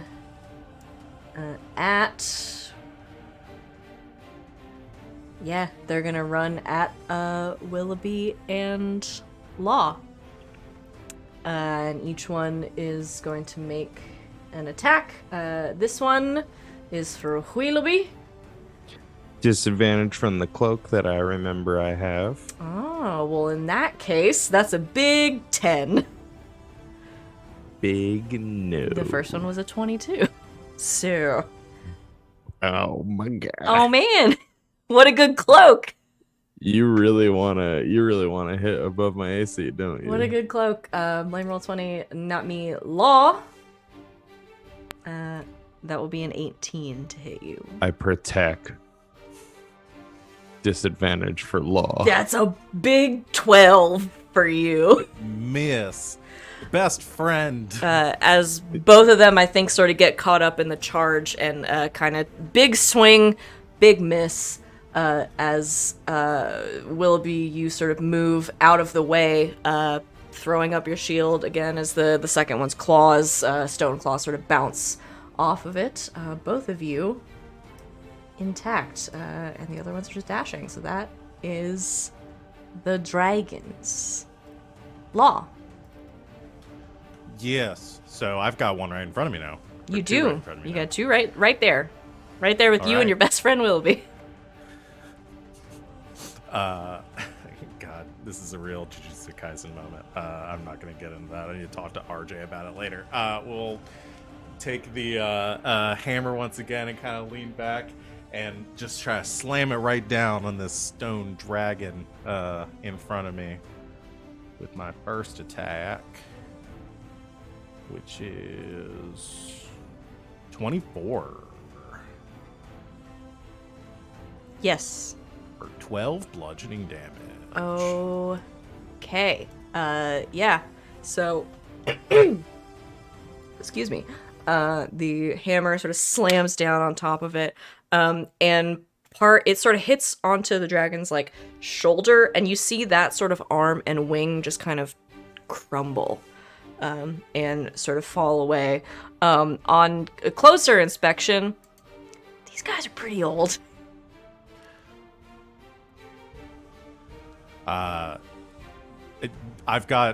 Law feeling very confident. They have a very good implement for smashing some stone dragon statues. He's gonna make another attack. Okay. That's a 21 That'll hit. for another 12 bludgeoning damage. Okay, yeah, you crack down on the dragon again, and you see this just like huge crack kind of form through what is left. And I it. think finally, Law is bonus action is seeing all the dragons coming in and seeing the dean on the other side of the room, and is like, this stupid thing doesn't show up already. I'm going to take you apart. And just at that point, there's a movement from the portal, and leaping out from inside is a massive bronze plated automaton. Lands right behind Law, and has like pistons going, and is like smoking, and has like steam coming off of it, and then two red gem eyes flash in a big frog head that sits on top as Dutch has returned. And I use my bonus action to have Dutch make a force empowered rend against the Dutch 2.0. Okay. Dutch, don't ruin this. 21 Yeah, that'll Ribbit, hit. bitch. for 6 force damage. And the force damage will end one dragon's career as it rips through the rest of the stone dragon that was in front of Law, and it just kind of crumbles to pieces. Just looks back. Finally, I need to work on your programming. Took you long enough. And that's it. Ribbit and ribbit. I cannot take credit for that. That's a She-Hulk thing. That's so good. Really perfect I love Yeah. that. for this. Giselle. Invisible Giselle. Am I fucking her up? Or are we fucking around? Fuck around or fuck up? Says Giselle's disembodied voice. Oh no, I think you were supposed to go before Law. Hey, it's fine. That was Ah. amazing. Oh, that's fine. Damn turn I'll just go tracker. again. That's fine. I'll just go out again. My default is fuck up. Speak now or forever hold her pieces. I think if we hold back, we're going to die. Just go. Okay, fuck her up. Non-lethal. Giselle. Non-lethal. Non-lethal, fuck up. Conflicting Illegal. messages. Okay. Soraya's the tiebreaker, I guess. Oh, Lord. Lethal. Like Creepy be within Sereia an inch of voice her comes- life, but like the life part is really important. Giselle, what do you do? Well, I was gonna do a wall of frost, but why did I just do the cone of cold? Because she might actually survive that. How's that? Is that better? Do what your Just- heart tells you. Receiving some conflicting messaging from her friends. That's all you get. Giselle has to make a judgment call. She does. Listen to the She heart she of the was cards. gonna go like full, barrels loaded and do the wall of ice and just like wrap the bitch up, but feels bad now. I don't. Okay, well, I guess we have to talk to her. So, Okay, so I won't do like the Really? 10d10 damage. Why don't I do the 8d8 damage instead? Yeah? Yeah, let's do that instead.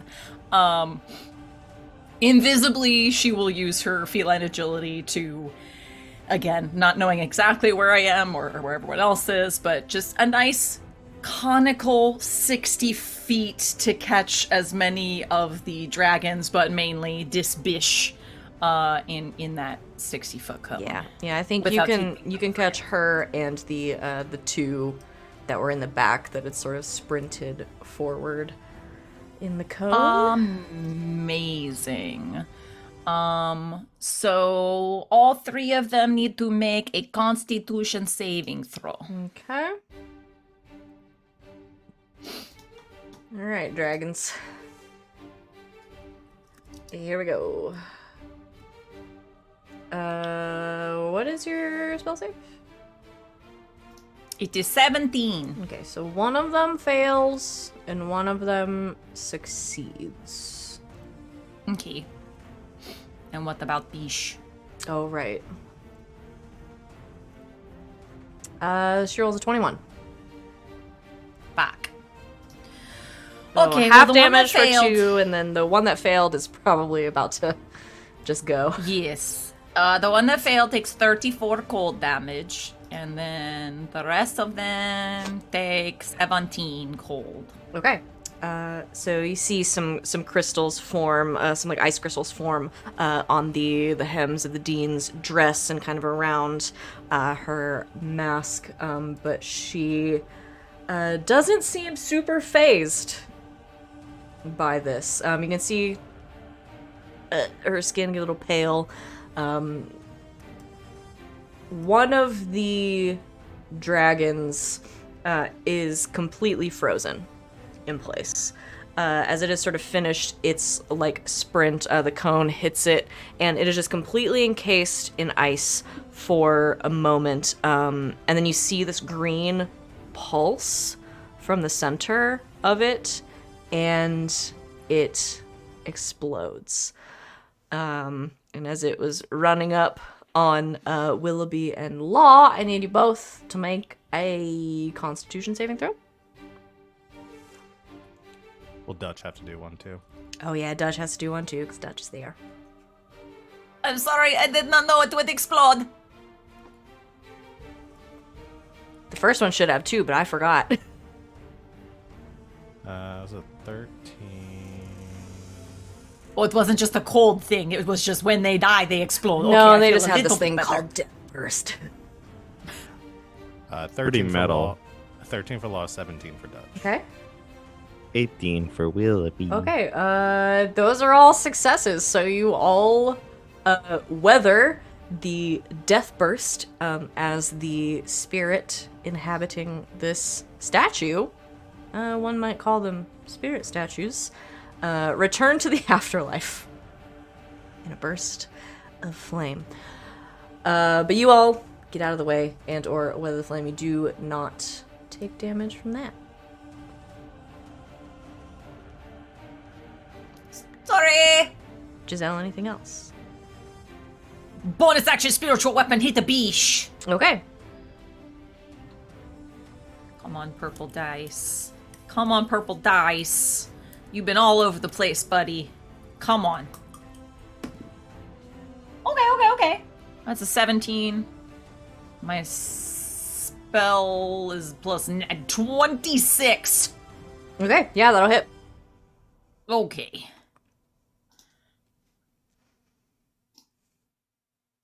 Which is you are a D8. Okay. 8 plus 4 is 12 points of radiant damage. Okay, yeah, as the spiritual weapon crashes into the dean, sort of ripping away like part of the skirt of her dress. These golden scrolls kind of go flying, and she doesn't cry out, but she does kind of react in that moment a bit physically. Anyway, I don't think she likes radiant. anything else? That's my turn. Then it is the dean's turn. She is going to make.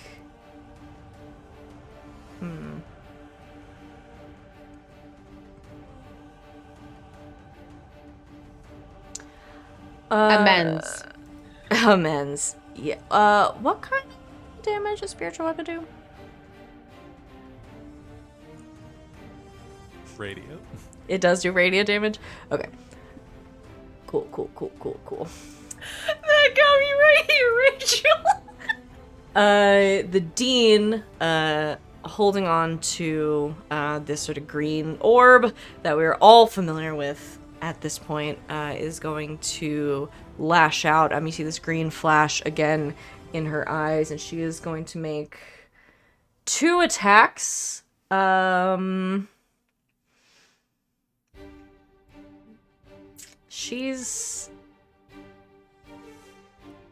Yeah, Giselle, she's gonna try to figure out where that came from. Because she knows the 4 of you stick together at this point. So one of them is gonna go in your the general direction of your voice with disadvantage. Is this a spell? Oh, it's already got a disadvantage anyway. So Yeah, she's already got disadvantage. I have it. Yeah. Well, I also have advantage on saving throws against spells or other magical effects. So if this will be an saving attack roll, so. Okay, we good. So now. Also disadvantage. That is going to be a 16. Woo! No, misses. By 1. So she lets out this burst, and this green, like tendril of energy sort of lashes out in your direction, but goes just left of where you are. By a couple of inches. You're able to move out of the way. The other one is going to go towards. I don't know who she would attack in this moment. Probably Willoughby. Because I think she sees him as a threat. Don't we all? So Willoughby, that's a big threat to our hearts. 21. Disaster. It hits my disadvantage because I have Oh shit. the cloak. 15. Yes. He's done it, folks. We've won Dungeons and Dragons. As another one of these green bursts. I also forgot that I have an aura of protection. It's so much to remember. It's a lot. Oh, yeah. 3 in the morning. Paladins are a lot, and Rob's very tired because we keep Dude, keeping him I'm up so actually doing late. great because I played Monster Hunter Rise until 3 a.m. yesterday, so I'm fine. You're doing incredible. Training. Yeah. So another green blast sort of lashes out towards you, Willoughby, and then bounces off of your shield, which you throw up just in time. And there is this sort of like frustrated like growl from the dean as she kind of looks out and then like locks eyes with you, Willoughby, her eyes kind of glowing this green color again, and just looks at you and says, "You're only delaying the inevitable."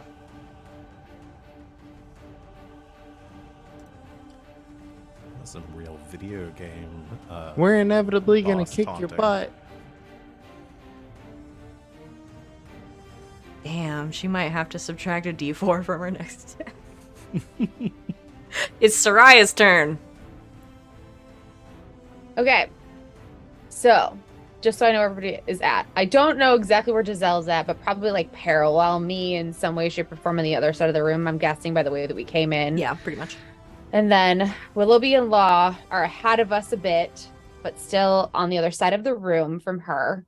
Yes. There's one by her, and then there's one still in front of Willoughby and Law. Yes. So there's a space in between my friends and the dean, and this is important. And right? one of the There's a dragons. space. Yes, there is a space. Okay. Okay. So in that space, all of a A sudden, perfect description. you see. Perhaps a fireball ship space, perhaps. No. Actually, all of a sudden, out of the floor, you see this tidal wave just start to appear. it starts as like from the corners, just water comes in, and just in front of Willoughby and Law, this giant tidal wave forms, and goes crashing towards the dean and the other dragon, who, as I cast tidal wave, will need to make dex saving throws. Okay. Dragon rolls a big 2. Fail. And the Dean is going to roll a 13. The dex is 13. All right, so tie goes runner. So Dean will succeed, but the back dragon will fail. Well, the back dragon takes 19 bludgeoning Ooh. damage and is knocked prone. Ooh. And she takes half. Okay, so she'll take half of that as the dragon, the water just crashes into it, and like sand, like a big portion of it just kind of like crumbles away into the water, and it falls back sort of on its haunches, struggling in the surf that is quickly dissipating around it. And the Dean sort of stands tall against the wave, but you can see it really, you could probably hear it too. You know, like when you're at the beach and the wave's like a little bit bigger than you expected, and it just like right in your chest Knocks the wind out of you. Yeah, it's that kind of sound as it impacts her, but she stands tall. It will also extinguish the fireplace. It will. if it gets kind of if it dark is in an here. Unprotected flame. That's just regular old fire. It gets kind of dark in here all of a sudden.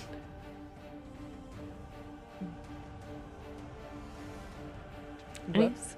Eh. No. We're good. I think she's just gonna kind of continue to move up a little bit as she casts the wall of water. She was kind of like walking forward. Okay. That will be Sereia's turn. Willoughby.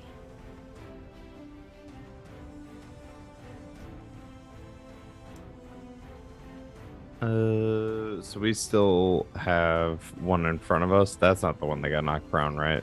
No. The one that got one near knocked her prone got is knocked prone. near Okay, her. So cool, yeah, you cool. still have one in front of you.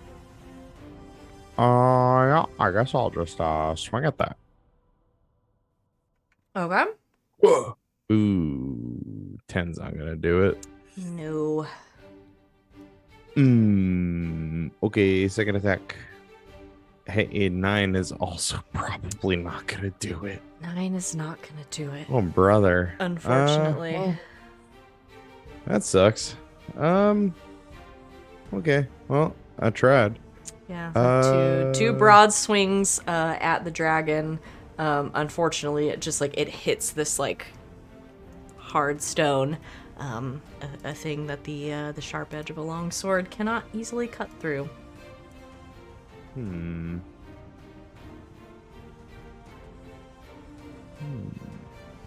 Any bonus actions?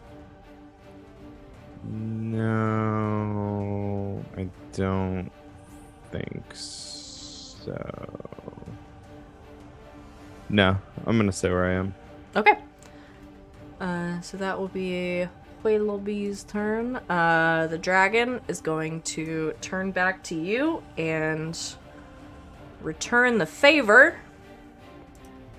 At disadvantage. At disadvantage, an 8 is not going to hit you. No, but I appreciate the trend of attack rolls. So it swings, and it's so much bigger than you, and it's so easy for you to get out of the way. It swings so wide. The second one is going to run towards. It's going to use half its movement to get up. First of all, and then it's going to try to close the distance between itself and Sereia. Can it make it there?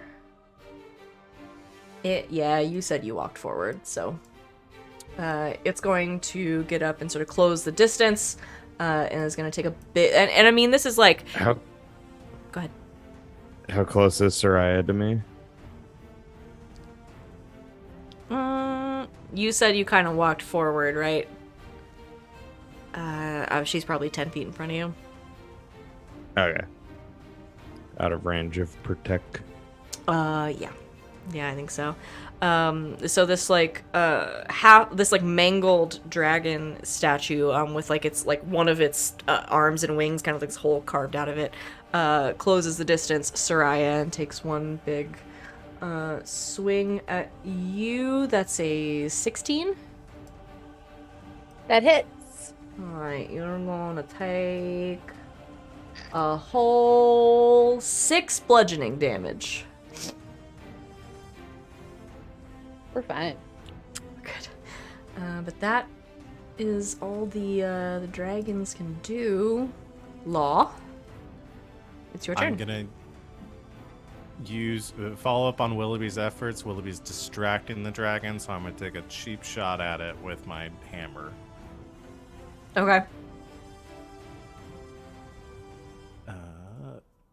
27, Yeah. 14 bludgeoning. Yeah, that'll end it. As the hammer, just as it is like swung wide and tried to hit Willoughby, the hammer comes down from the side, and the statue is just kind of reduced to dust. But there is this green glow from the center of it. And Willoughby and Law, I do need you to make a Constitution saving throw. Okay, but we get the plus. What is your bonus with the aura? The aura. Willoughby? That's gonna be +4. Okay, so that's a 16 No, for Law. sorry. +3. Okay. Creature gains a bonus equal to my modifier. Yeah, so +3. So Law got a 15. Dutch rolled a natural 1. Got a 6. I get 16, 7, 19 total. Okay, yeah, so Willoughby and Law, you both succeed. So you get out of the way. Dutch is going to take 6 radiant damage from this death burst that the spirit statue lets out. Oh, I hate the NPC sheets. Don't have the ability to edit Yeah, current. I usually just keep a notepad up. Yeah, I just brought up my calculator. So that was just my first attack. Yes. So I think Law and Dutch are gonna run towards Dean Buttface and try to fuck her up. Okay. So Law will do second attack. Are you getting in melee with her? Yes. Okay. As you swing, you can go ahead and make your attack roll, but I need you to make... Ooh. Someone had to be the guinea pig. What stat do you I attack was with? stalking towards her angrily. I attack with intelligence. Okay, then I need you to make an intelligence saving throw. Okay. 27. Jesus, okay. Yeah, I think you see this sort of flare from the Dean's eyes. She sort of reaches up her hand, but before she can react or do anything, the hammer sort of crashes down on top of her. 15 bludgeoning. Ow, she doesn't like that at all. And Dutch will follow up. Okay. Does Dutch also have to make a save? Nope. Okay. Only an 11. Unfortunately, that will not hit her. Come on, Dutch! Get it together. I know you're only like a day old. That's it for Dutch. Okay. Dutch is a baby! Giselle. Baby's first fight. Baby's first fight. Giselle would like... Oh, so we have one dragon still up, and then Bish. Yes. Okay. Giselle would like to use a sorcery point to, well, I guess technically 2 sorcery points, to twin spell a, no, 3, because it starts at 1 from the cantrips. Okay, fuck it. 3 sorcery points to do a twinned 2nd level witch bolt. Okay. One at the dragon, One at Biche. Okay. So- Roll for the dragon. Okay. Yeah, that's a 27. Yeah. Yeah. Okay. So dragon will take 8 plus.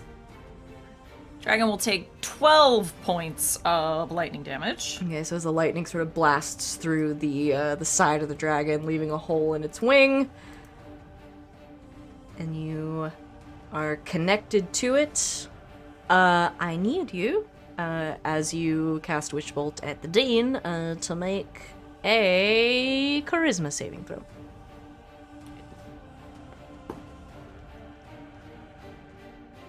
You guys. 20 on the purple. Freaking 20 on the purple again. Freaking lose it. Fucking sick. Okay, yeah, roll your attack. Again. 4! Thanks of for the these. weighted dice, Wally. Yeah, thank you so much, Wally. Guess who just showed up in Yes, chat? are you winning, kids? Yes, Wally, your dice literally just rolled its 4th fucking nat 20. Holy This shit. is supposed to be a Okay. boss fight. Yeah, and we're bosses. Oh, he's right. We're the bosses. When it counts. 9 plus 11 is 20 times 2 is 40 points of lightning damage to the bish. Yeah. Was that a natural 20 on the attack roll or the saving throw? Oh, that was my saving throw. Oh, that's right. Yeah, you do have I to roll to roll an attack. attack. Okay, well, I got a 9 and an 11, which is 19. And that's a 17. So 17 plus 9 is 26. Will 26 hit her? Yes. She's a Okay, wizard. well then just 20 points of lightning A damage. then. paltry 20. I mean, That's paltry 20 you points guys of lightning. have done a lot of damage to her. You shoot off this bolt of lightning, and it impacts the Dean directly in the chest. And the green of her eyes sort of flares, and then it's almost like the fire goes out. And she just sort of looks around at all of you, and you can see like the light leaving her eyes. And she falls. And as she does,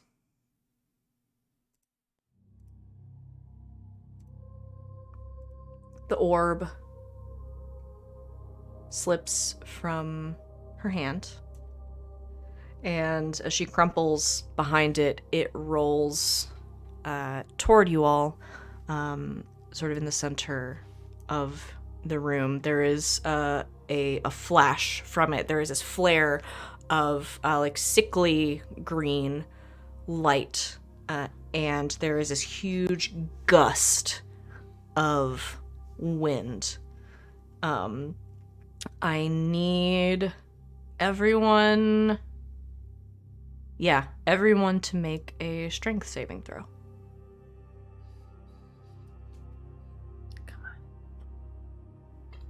+3 if you're within 10 feet of me. I'm assuming I'm no longer within 10 feet if I I don't ran up think to I hit am her. either. Sereia might be. Might be. So that's a 13. I got a 17 minus 1 is a 16. Okay. Okay. Dutch got a 15. Law got a 6. Okay, that was a lot of numbers. Who rolled below a 16? Does meets beats? Meets beats, yeah. So if you rolled a 16, you're good. So below I a rolled 16. I rolled a 16. I rolled a 13. Okay. So there is this huge gust of like noxious wind, and Sereia and Law and Dutch are all kind of knocked off their feet. They're gonna take. Is it acid? Nope, it is not. Damn. It is Okay. force damage, okay. which you're gonna take 10 of. The three of you. And you are also pushed 10 feet away from the orb. Willoughby and Giselle, you sort of stand your ground and weather the storm. And then above the orb, about 6 inches above it, this green mist smoke starts to form into an image, and it's very hazy, but it sort of hovers above the orb in this very ominous shape of a person. They wear hooded black robes, which disguise most of their figure, but you can see these like wide, like wart-covered green hands, and underneath the hood, this very broad, like frog-like mouth that opens and speaks to you, and it croaks out, "Worthless, pathetic meddlers. I will not have my plans thwarted again."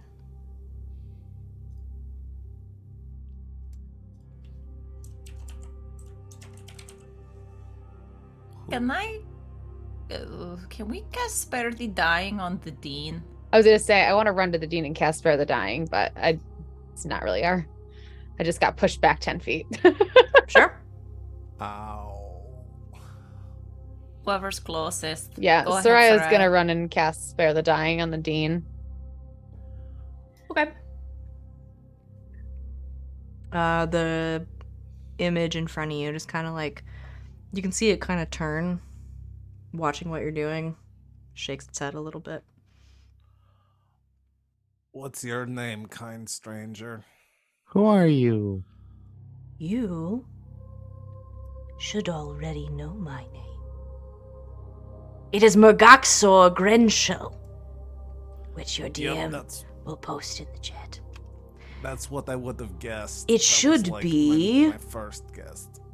recorded as the name of the greatest mage Strixhaven has ever known. Instead, those cowards blotted it out, struck me from the pages of their history. But that is all temporary. Soon the world will know my name.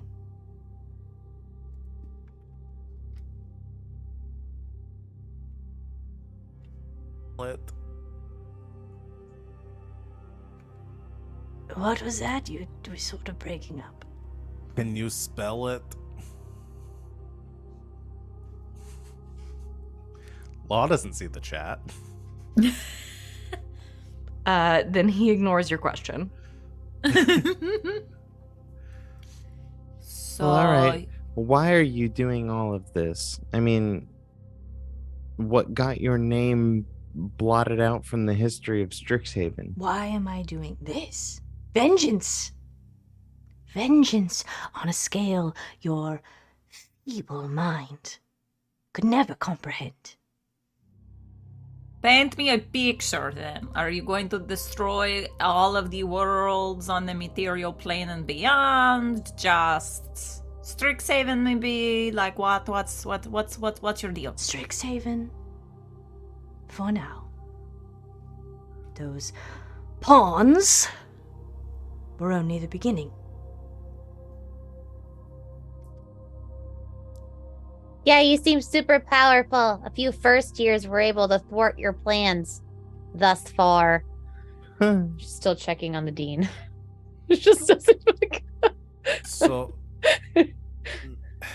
Mr. Murderbot Green Snail, where are we supposed to find you? Well, that's the fun part. You're not. How are we supposed to, like, know your evilness if we don't know where you are? Are you coming here? Like a guest lecturer or something? You will see what I have wrought soon enough. tonight, in fact.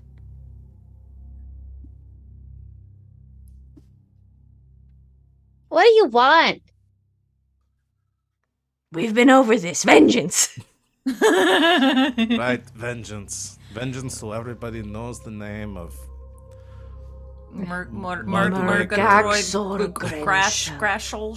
This conversation. Have you thought about changing your name to something that more people remember? Because This it's kind of conversation is difficult. over. Okay. But before you fall into your beds tonight, check on your friends. You will see the beginnings of the rest of my plan. And with that, the image vanishes, and the orb cracks. And from the cracks in the orb come swirling out this noxious sort of mist and fog that are crackling with this green energy that begin to form into an elemental creature not unlike the one you saw in the hallway on your way here. And unless you guys are doing anything, we're rolling initiative. I have stabilized the dean. So Wait, so the orb is turning into an elemental creature? The orb is that what I'm cracked and has let loose. Is letting loose a sort of elemental creature. Can I cast... No, that's a minute to cast. Never mind, can't do that.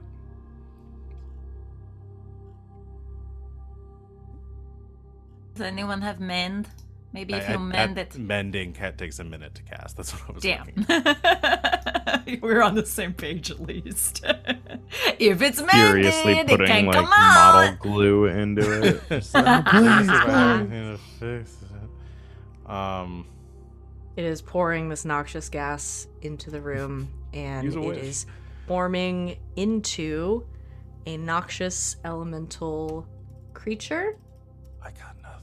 And then I need everybody to roll initiative. Okay. 17.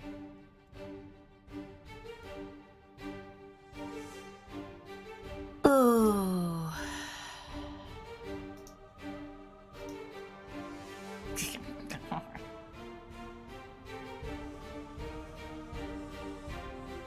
Right. 17 for Sereia. One... sorry, I'll wait till initiative. What's everybody else 11. got? 11. Giselle? 5. Willoughby. 19. And your newest friend.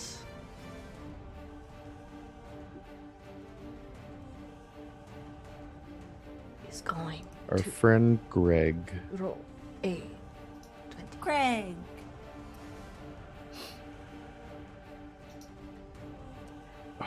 Show off. So he's gonna roll a 20.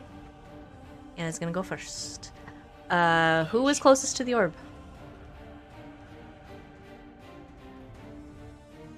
Well, I got pushed, and Sereia went up and then healed the dean. yeah, did it roll into the center of the room? Yeah, kind of in the center of the room. And either so Sereia or Giselle. Giselle was Well, doing wherever the the talking, dean fell so is where I am. I'm gonna call it for Yeah. Giselle. Okay. This sort of noxious gas is gonna reach out to tendrils, and I am still invisible. yeah, you sure are. Okay. Oh, okay. That's good to know. A 27 Woof, yeah. and a natural 20. Surprisingly, no. That one doesn't hit for some reason. It's weird. It's really weird. How many hit points do you have? 34. Okay, so I'm not going twice over your max, but you are going to take 39 points of necrotic damage. As this thing wraps its green tendrils around Giselle, and you see the life just drain from her. And she drops.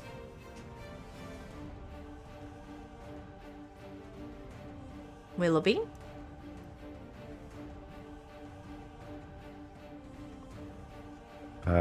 Willoughby rushes to get in between Giselle and this thing and is gonna swing.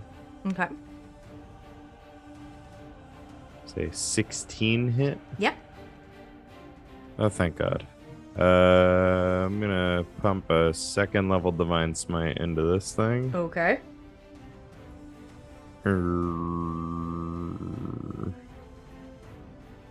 Nope, that's the wrong thing.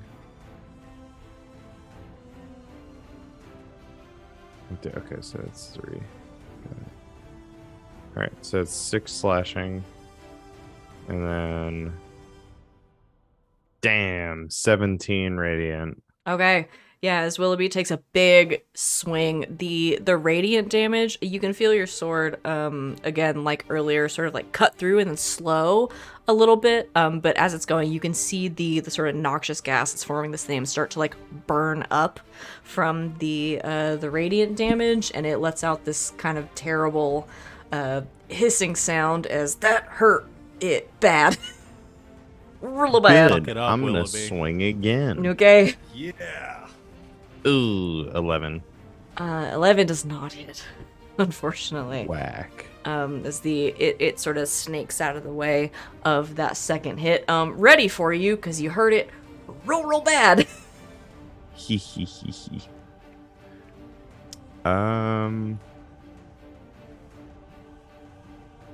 Anything else? Can't heal Giselle as a bonus action, but I can I got it. throw a shield of faith on you. Okay. No, that would break my concentration on my endurance. About it. We're good. We're good. We're good. Yeah, I'm good. Okay. I'm She's not fine. gonna do that then. Okay. I got her. Okay. All right. I have a feeling my temp hit That's points what are I the only do. thing keeping me up if that thing can do 39 damage. Then Willoughby, if that's all, that will be Sereia's turn. Soraya's turn is run to Giselle, spare the dying. Okay. Bonus action Shillelagh Giselle, you're stable, for protect. so you don't have Just to in make case. any death saves. And Cool. put herself next to Willoughby in between Giselle. So she like slides in between this thing and Giselle, like taps Giselle, spare the dying, and stand next to Willoughby with her fire staff out. Okay. Another line of defense. Law, it'll be your turn. I'm gonna try to finish what Willoughby started. I'm gonna hit it with a hammer I'm gonna hit it with a hammer. because that's all I can do. That's only a 12 to hit. First 12 is one. not gonna do it. Yeah, second attack. Oh my god, that's an 11. 11 is also not gonna do it. As you take 2 big swings, and this thing again just kind of like snakes out of the way. I'm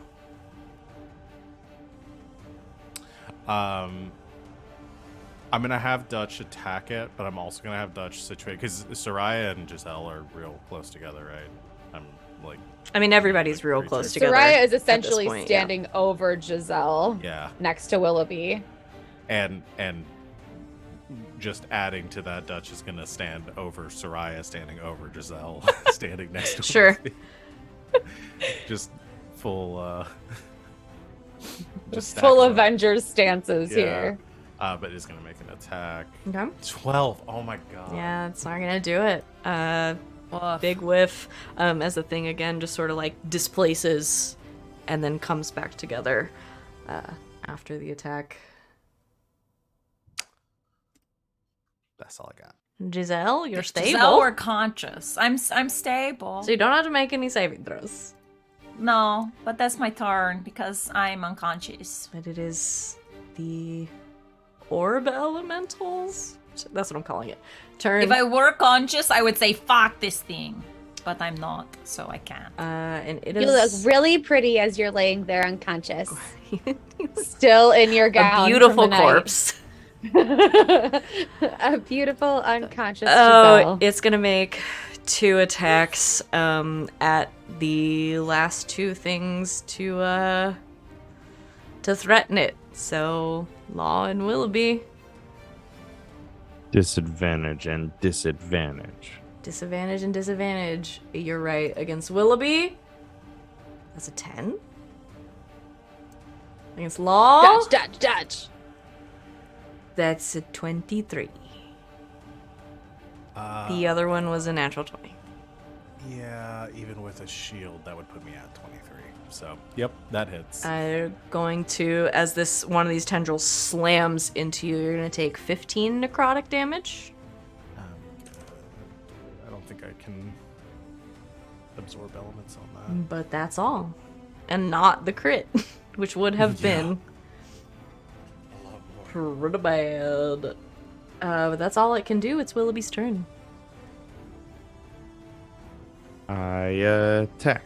That's it. Ooh, 21 Willoughby. to hit. That'll do it. Willoughby! Willoughby. He's back, baby. Did it take us Yeah, 21 dropping- episodes to get to Killoughby? Yes, it Amazing. did! And I coined it. TM. You did! TM, TM, TM on Val. 21 hits its ass. Yeah! Good, because I'm also going to smite it. So 4 slashing and 9 radiant. Radiant die showing up tonight. Okay. Mm-hmm. Yeah, as you again sort of slash through this thing, the radiance burning up more of Oh. this like Oh my god. noxious gas. I rolled my radiant dice incorrectly last time. Oh no.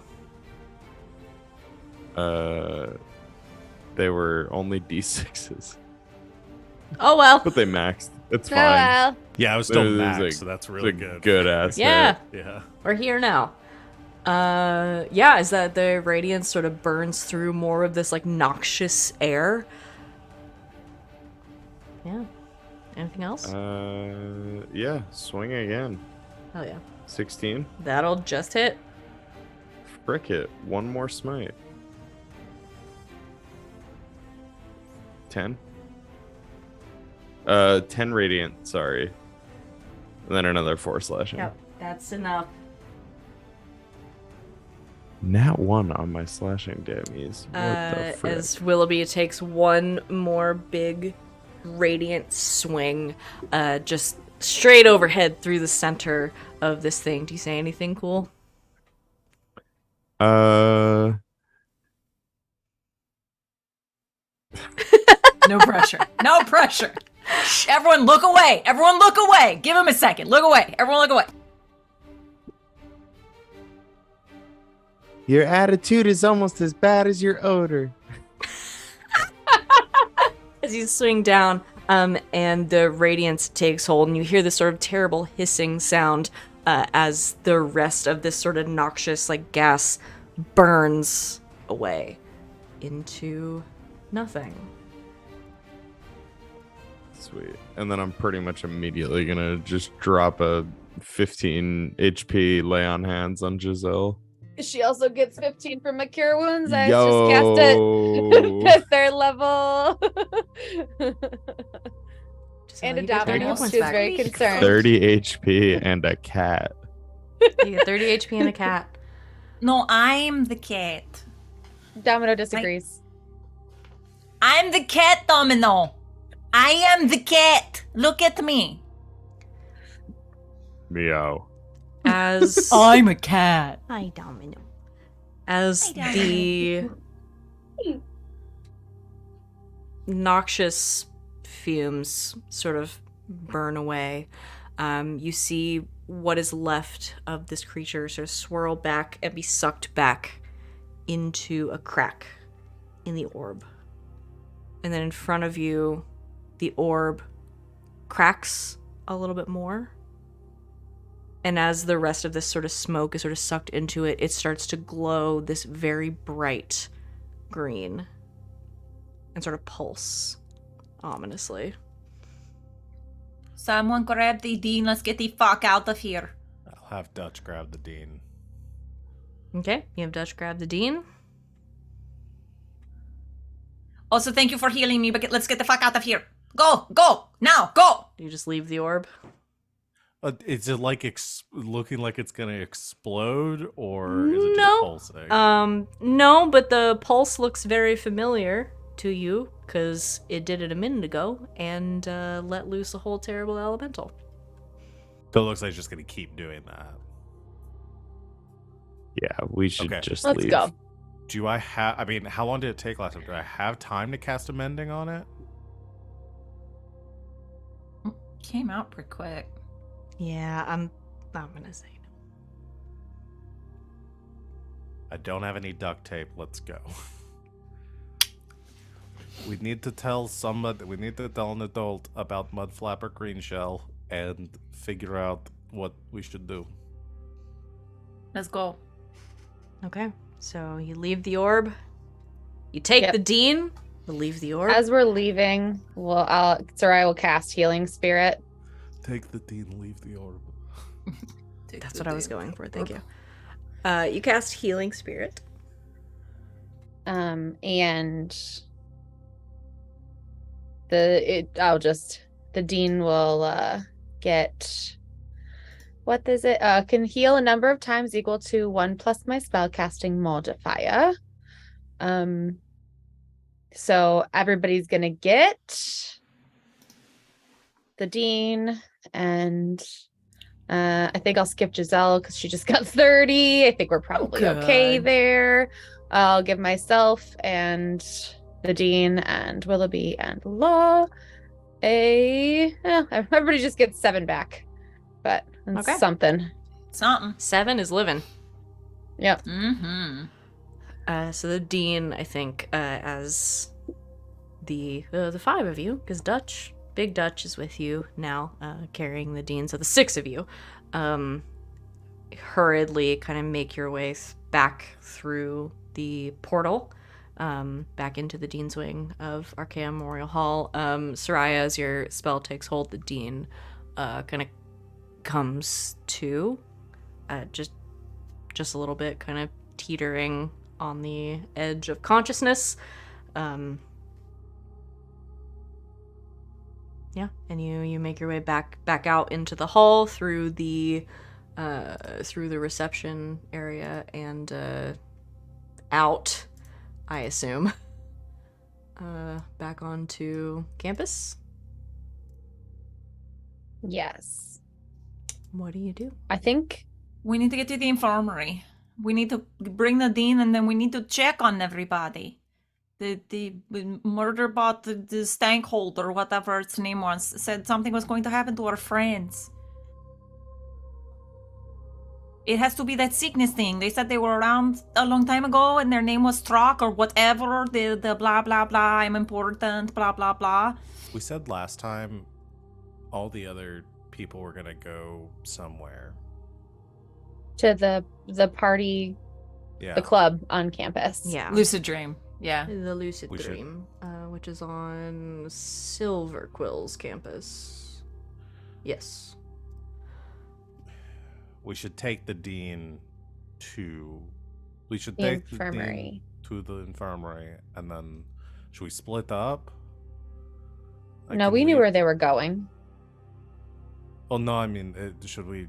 Should some of us go Oh. to the infirmary and some of us go check on our friends, or should we just swing by the infirmary? Oh no, first? I meant our friends in the infirmary. The friends that were Mhm. sick. I think this Ah. think Yeah, this I feel like asshole is whatever doing it something is to the is friends that gonna- were sick yeah. like last time. I'm worried about the Uh, other ones too because we've seen other people running around campus like scary vampires. So like they could be doing more things. That did happen last time. It was like a 20. That days a did. They night. went and they like scattered or whatever. Yes. Okay. Well, I'm out One of day I'll spell be able to slots, so cultivate I a vote scene that is infirmary. actually scary. One day or what? It was very No, unsettling. one day I'll be able to fair. cultivate a scene that is actually scary. I mean, it is actually scary. That's what we cope with humor. Yeah, it's true. Yeah, it was a little freaky. I didn't like Those it. dudes running around was so scary last time. It freaked me out. I'm not gonna lie, it did freak me out. Why don't you? Okay, you people with the healing ones, Sereia and Willoughby, you go to the infirmary. Can they take Dutch with them, or could Willoughby carry the Dean? I don't know. I'll send Dutch with you, and then Giselle and I will go on the carpet to the. Lucid dream and bring back as many people as possible, Mhm. or fight some vampires or something. I don't know.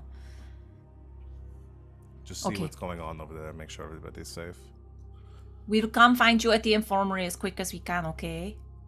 And if things are crazy at the infirmary, we need a secondary location to meet if things are crazy both places. We should meet back at the Pub that pub crawls. Yeah. Okay. If things go awry both places, the pub that crawls. If things go well at the infirmary, we'll come to you.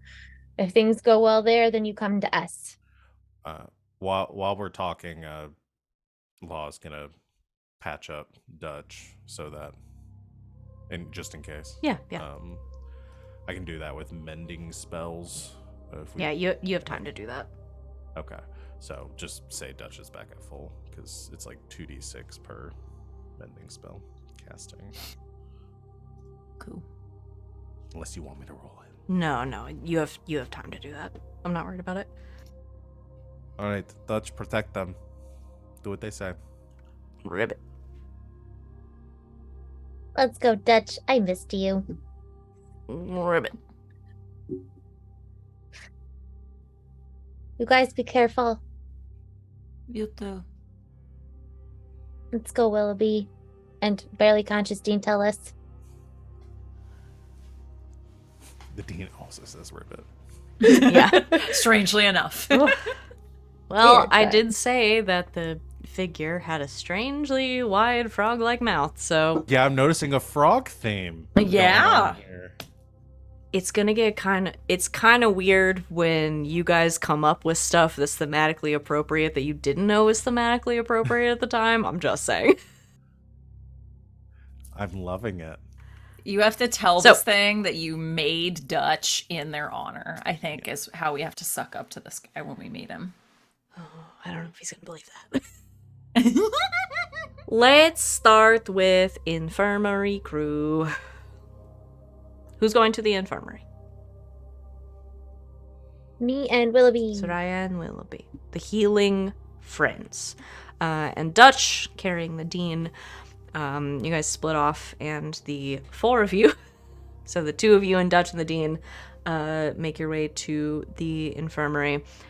And I think so it's in like the main hall, kind of up a couple of floors, and I think you can see, even when you arrive outside the building, all of the lights are on, and you can hear, sort of as soon as you make your way in, you can hear kind of voices and stuff from that floor.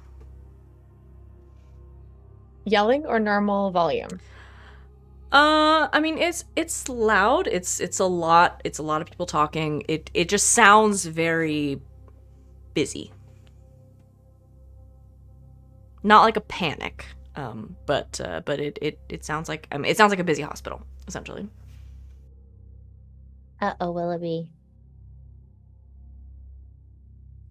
Yeah, it's as I feared.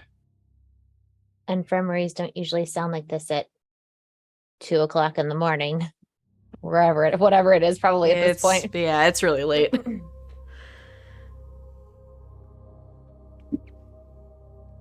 Just run up the stairs. Yeah, you guys, or down the hallway. You make your way up, probably with Dutch up one of the lifts, and take the dean with you. One of the infirmary nurses, as you make your way up, sort of carrying the dean, kind of clocks you guys and stops in the middle of what she's doing. She says, do you need help? I'm okay. He's okay.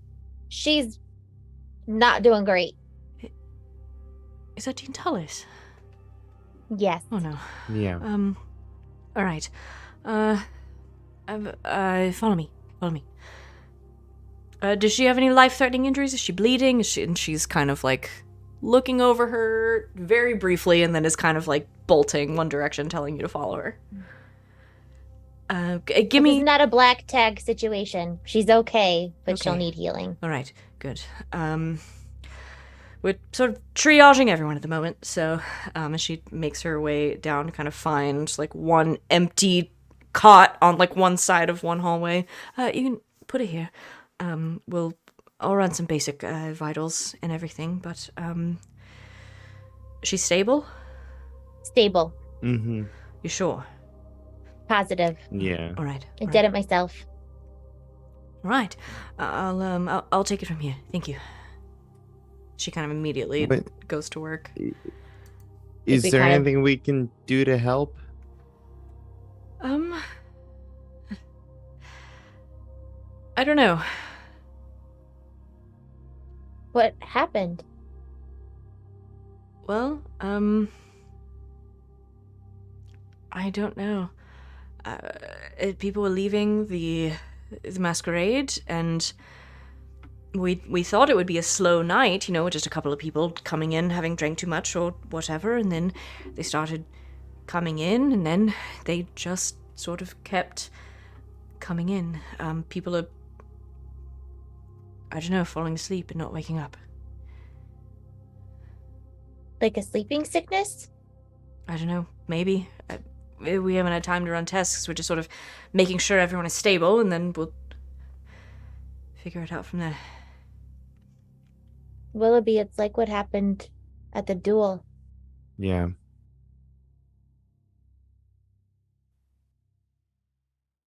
We gotta go back to the lucid dream then.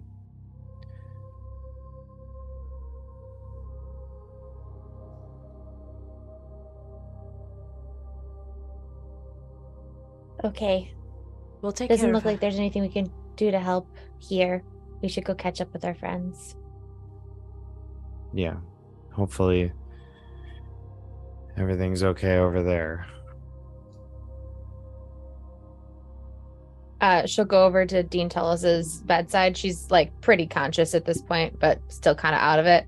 And she'll say, kind of like take her hand and be like, We won't say anything about what happened until we talk to you. She doesn't say anything, but she does kind of like consciously like take your hand back and kind of nods.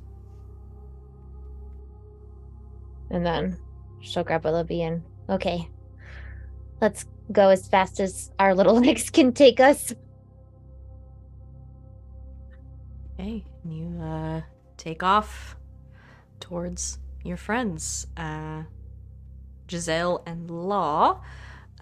You've sort of made your way zooming very quickly, I assume, over to Silver Quill campus, to the aptly named, and I did not realize it until just now, Lucid Dreamer.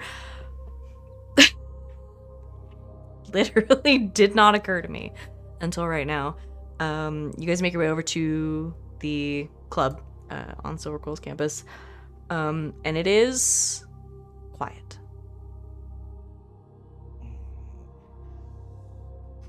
You're used to this place sort of pumping music out onto the lawn. That is not happening. Not a good sign. No. Shit. On guard, and let's see what's going on.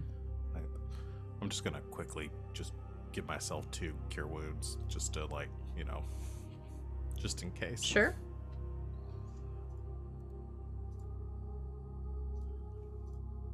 Cool. Yep. All right. So you heal up a little bit, One side. and you guys make your way inside. Yeah. Okay.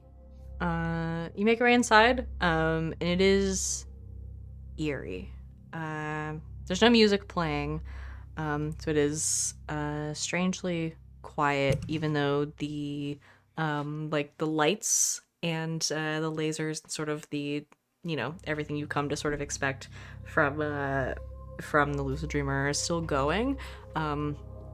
It's eerily quiet as you make your way in, and you see just sort of a sea of people who have sort of fallen where they stood.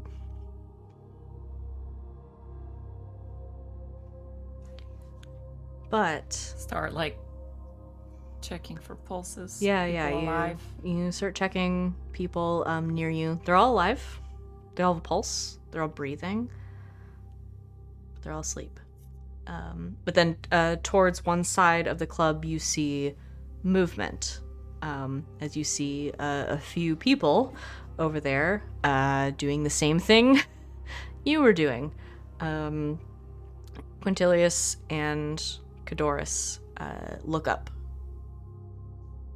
from some people they were checking on, and sort of clock you immediately, and start to make their way through. Are you okay? I guess. Are you awake? I hope so. Cadorus sort of nods. I don't know what happened. Where did everyone else go? They just sort of gesture to a bunch of folks who are now asleep. Do we see everyone else that was supposed to meet us here asleep? Law goes and checks on their sister. Yeah, she's alive. She doesn't seem harmed in any way. She's just sleeping. So nothing happened? No weird frog person showed up and cast a spell or something? No gas, no nothing. Just people started falling asleep. No, yeah, they just all sort of fell over. Why did you two not?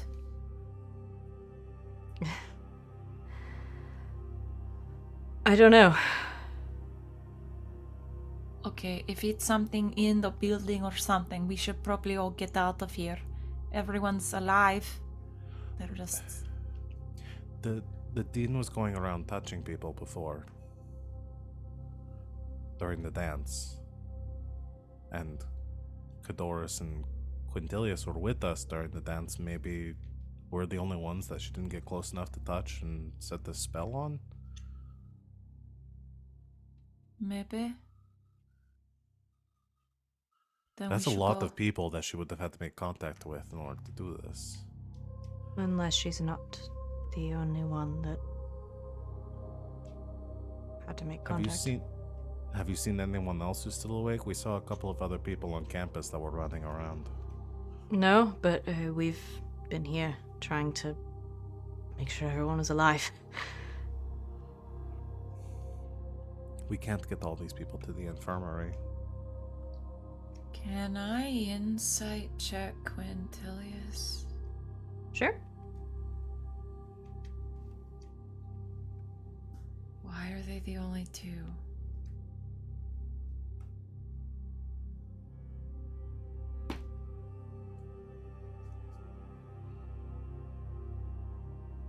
You did not get another natural 20.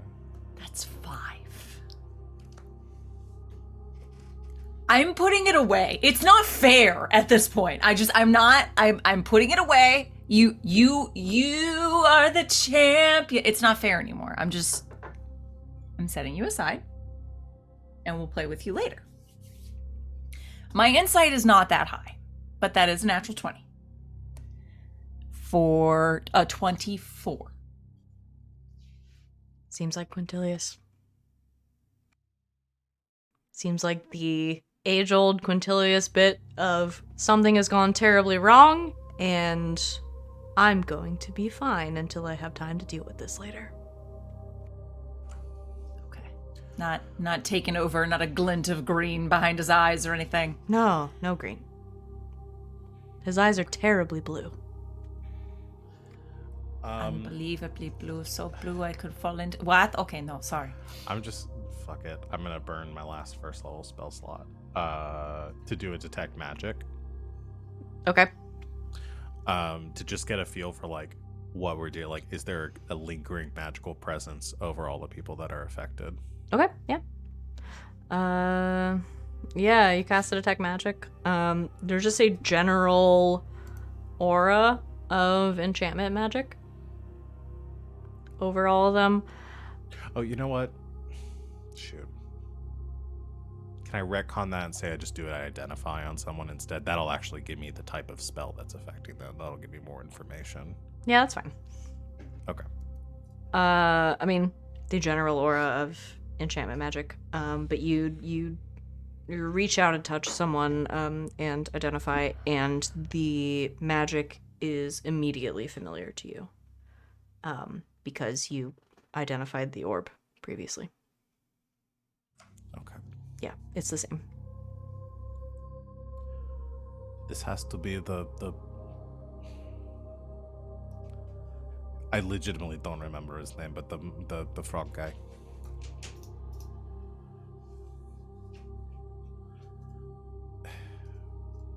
We need to find this person. They're the only one that's going to be able to stop the spell. Can we take a couple of sledgehammers to the orb? I think the orb would just be a conduit for this person's spells. And this But it person's would make magic. me feel good to just smash the shit out of it. There are probably like 6 of those elemental things down there right now if they just kept spawning. Fine. It's going to be like full-on Minecraft down there. Okay. Just so many creepers. It's an elemental spawner. It is an elemental spawner. Like, if anything, we need to tell somebody that, like, they need to barricade the doors to that place and not let anything out, because who knows how many are going to get through. And I don't know if breaking it's going to help, or if it's just going to release more. Fine. Be smarter than rational. I just wanted to smash something. Just saying, if cracking it let one out, like, every 10 seconds, then I imagine breaking it is just going to let them all out. This is fair. Okay. Let's get back to the infirmary. Hop on, boys. I think you need to stay. Somebody needs to stay here and keep an eye on all these people. But what if they fall asleep too? I'm not leaving my sister and all of these people here by themselves. Fedoris pipes up. I'll stay. But what if you fall asleep too? Well, I haven't fallen asleep so far. And, I mean, I'm full elf, so I don't really sleep anyway. Wait, is Quintilius an elf too? No, Quintilius is human. Okay. I don't really sleep anyway, so, I figure it'd be way harder for them to get me.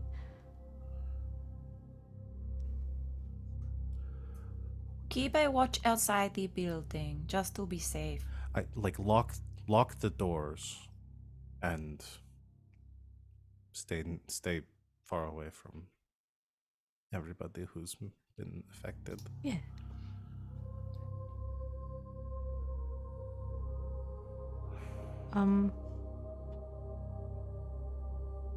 Be careful, okay? You will. You too. I think he looks like he wants to say something else, but doesn't. That Cadoris. Yeah.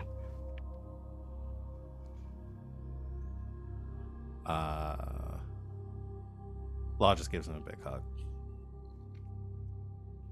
Big hug back. Be careful. Says, please watch out for my sister. I would die before I let anything happen to her. She's the pain in the ass, but she's the only sister I have, so my parents would kill me if I don't fix this. I'm on it. Right. We're going to go find the others. They went to the infirmary. If anything happens, we're all going to meet up. If any bad things happen and you need to leave, Go to the pub that go cross. to the pub that crawls. Okay.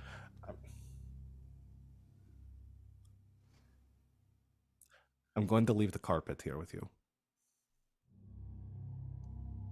Okay.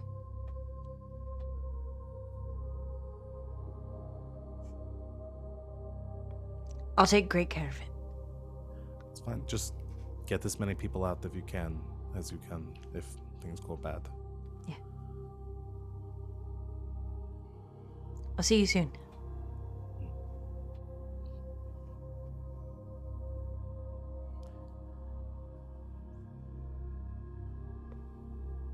Stoically, Law leaves. Giselle holds her hand out for Quintilius's. Yeah, he grabs your hand. Gives it a squeeze and walks forward to catch up with Law.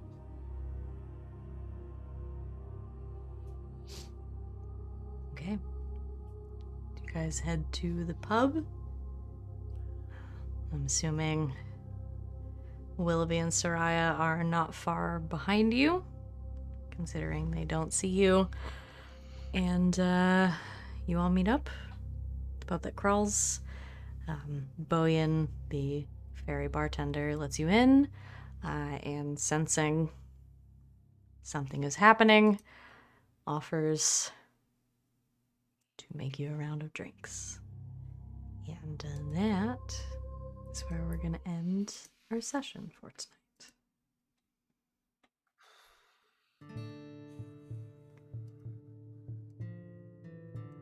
As the big bad reveals himself. Time to save the world. Time to save, well, your college. Time to save the universe. Time to save the universe. Time to save your universe. The tea. Hey. Mergaxor Grenshell. Mergaxor Grenshell. Murgatroyd. That is the most D&D Renal. name. I didn't make it up. D&D. I didn't make it up. That guy sucks. So, real quick, we're gonna do Stars and Wishes, but first, thank you everybody for hanging out with us tonight. Thank you to my wonderful players for going on this all is lost moment journey with me. I died. Giselle died. Oh my god, I died. Giselle did die. This is your all is lost moment. All that's left to do is go after the big bad evil guy. I'm just saying, if we save the university, we should just get A's on the rest of our exams. Right? I mean, I Right? think we have that's to take another exam. probably It's like fair. that urban legend of if your roommate dies in college, you're supposed to get A's for the remainder, right? Yeah. and I if you feel like save the entire university. I think they just give you your diploma. Well, I imagine Yeah, there come are some faculty who are gonna want to talk to you, unless That too. you guys are just gonna go off on your, brilliant quest and come back with his head in a bag. So it would be very YA novel of us to just go off and save the day without talking Yeah. to any of the adults. And it would be very Sereia and Law to return with a body. Yes. So that's up to you guys. You've got a week to decide how you want to handle this, but we are just barreling toward the end of the season. Before we do Stars and Wishes, I will give you one reward for this. You guys did a lot today, and I didn't think we were going to do it all in one day. But you're going to level up. Hey! 2 levels to 8. 2?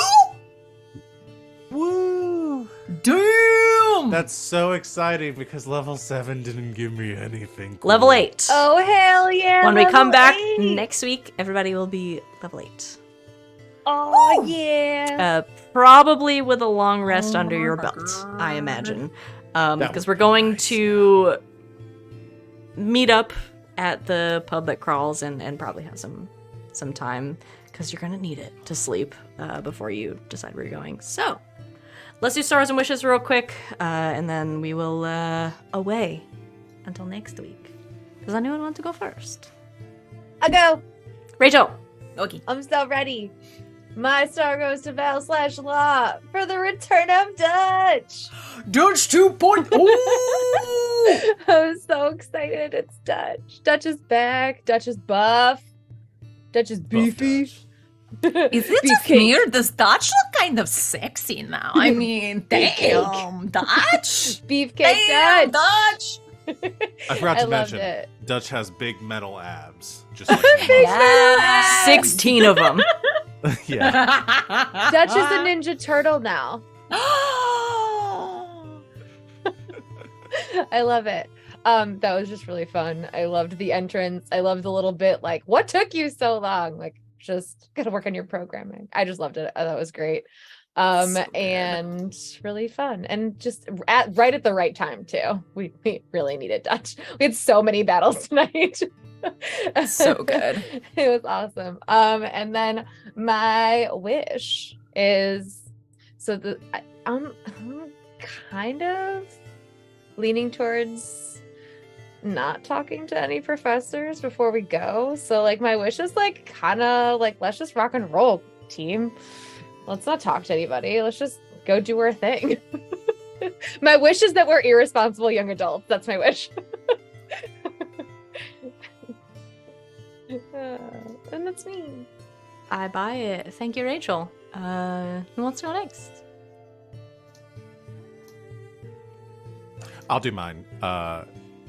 My star is gonna go to Willoughby Wanderfoot first year and his Jaeger, Rob.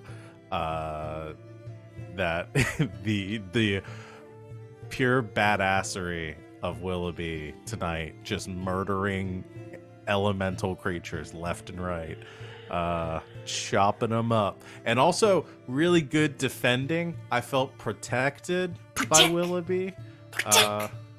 Felt great remembering I had that cloak. Yeah, I consistently forget that I have that. I feel safe when Willoughby is by my side, and I think that is how it should be. Yeah, Willoughby Wander Smash. Willoughby Wanderfoot. Willoughby Wander Smash first year. That's good. Yeah, so that's my star, and then my wish. I think it's gonna be the same as Rachel's wish. I want to go kick some ass. Better to ask for forgiveness than permission. Let's go save the day, like true YA protagonists. Maybe tell Skrillex, because we're bros. Yeah, Skrillex feel like isn't the Skrillex is professor chill. anymore. Skrillex is our bro, you know? Skrillex is Chillix, dude. Skrillex is Chillix. Yeah. Oh, thank you, Val. I can go. Okay. Okay. My star also absolutely goes to the Dutch entrance. It was everything I wanted and more. And my wish is that the casualty count from whatever the fuck is happening to our friends is minimum to 0. I'm very worried. Gonna save everyone. Like, as soon as, I mean, props to bonus star to Savvy, props to you for the big bad. The moment they said, like, oh, just wait till you see, like, what happened on campus or whatever, I was like, actual dread. I was like, oh, My stomach, like my heart dropped. My in my stomach fell. I was like, oh no. I was like, On the those people floors. that were So sick perfect. are Perfect delivery. absolutely more sick now, and I'm not okay. So, kudos. It's You're good- welcome. good- I'm sorry. Yeah. I don't. You're welcome. Yeah. Thank It's you. more of a vein of you're welcome. Yeah. Thank Yeah. you. Yeah. Thanks, Rob. Sid, you have to go now. I have to go now. Okay. No, my wish is exactly the same. We're gonna go destroy the shit out of Murderbot Strongerfoot or whatever. And my star. There's two. Stop being so good, all of you. Quit it, cause I can't choose. And y'all took a lot of the real good ones already. I think my star. Okay, my star will go to Sereia for like total fake out. Like just Let me ask all these questions about having a large circular hole in between my friends and the bad guys. And so, of course, I'm like, oh yeah, fire. It's gonna be fire. It's gonna be fire. No, it's a big fucking tidal wave, bitches. And that got me. That got me right here. Also, she's going to make amends. That literally killed me. So yeah, just to Rachel for all of the blessed one-liners tonight. There we go. That's my star. Okay. We've done it. Another episode in the books. You've had your all is lost moment, and I expect nothing but incredibly irresponsible heroics from here on out.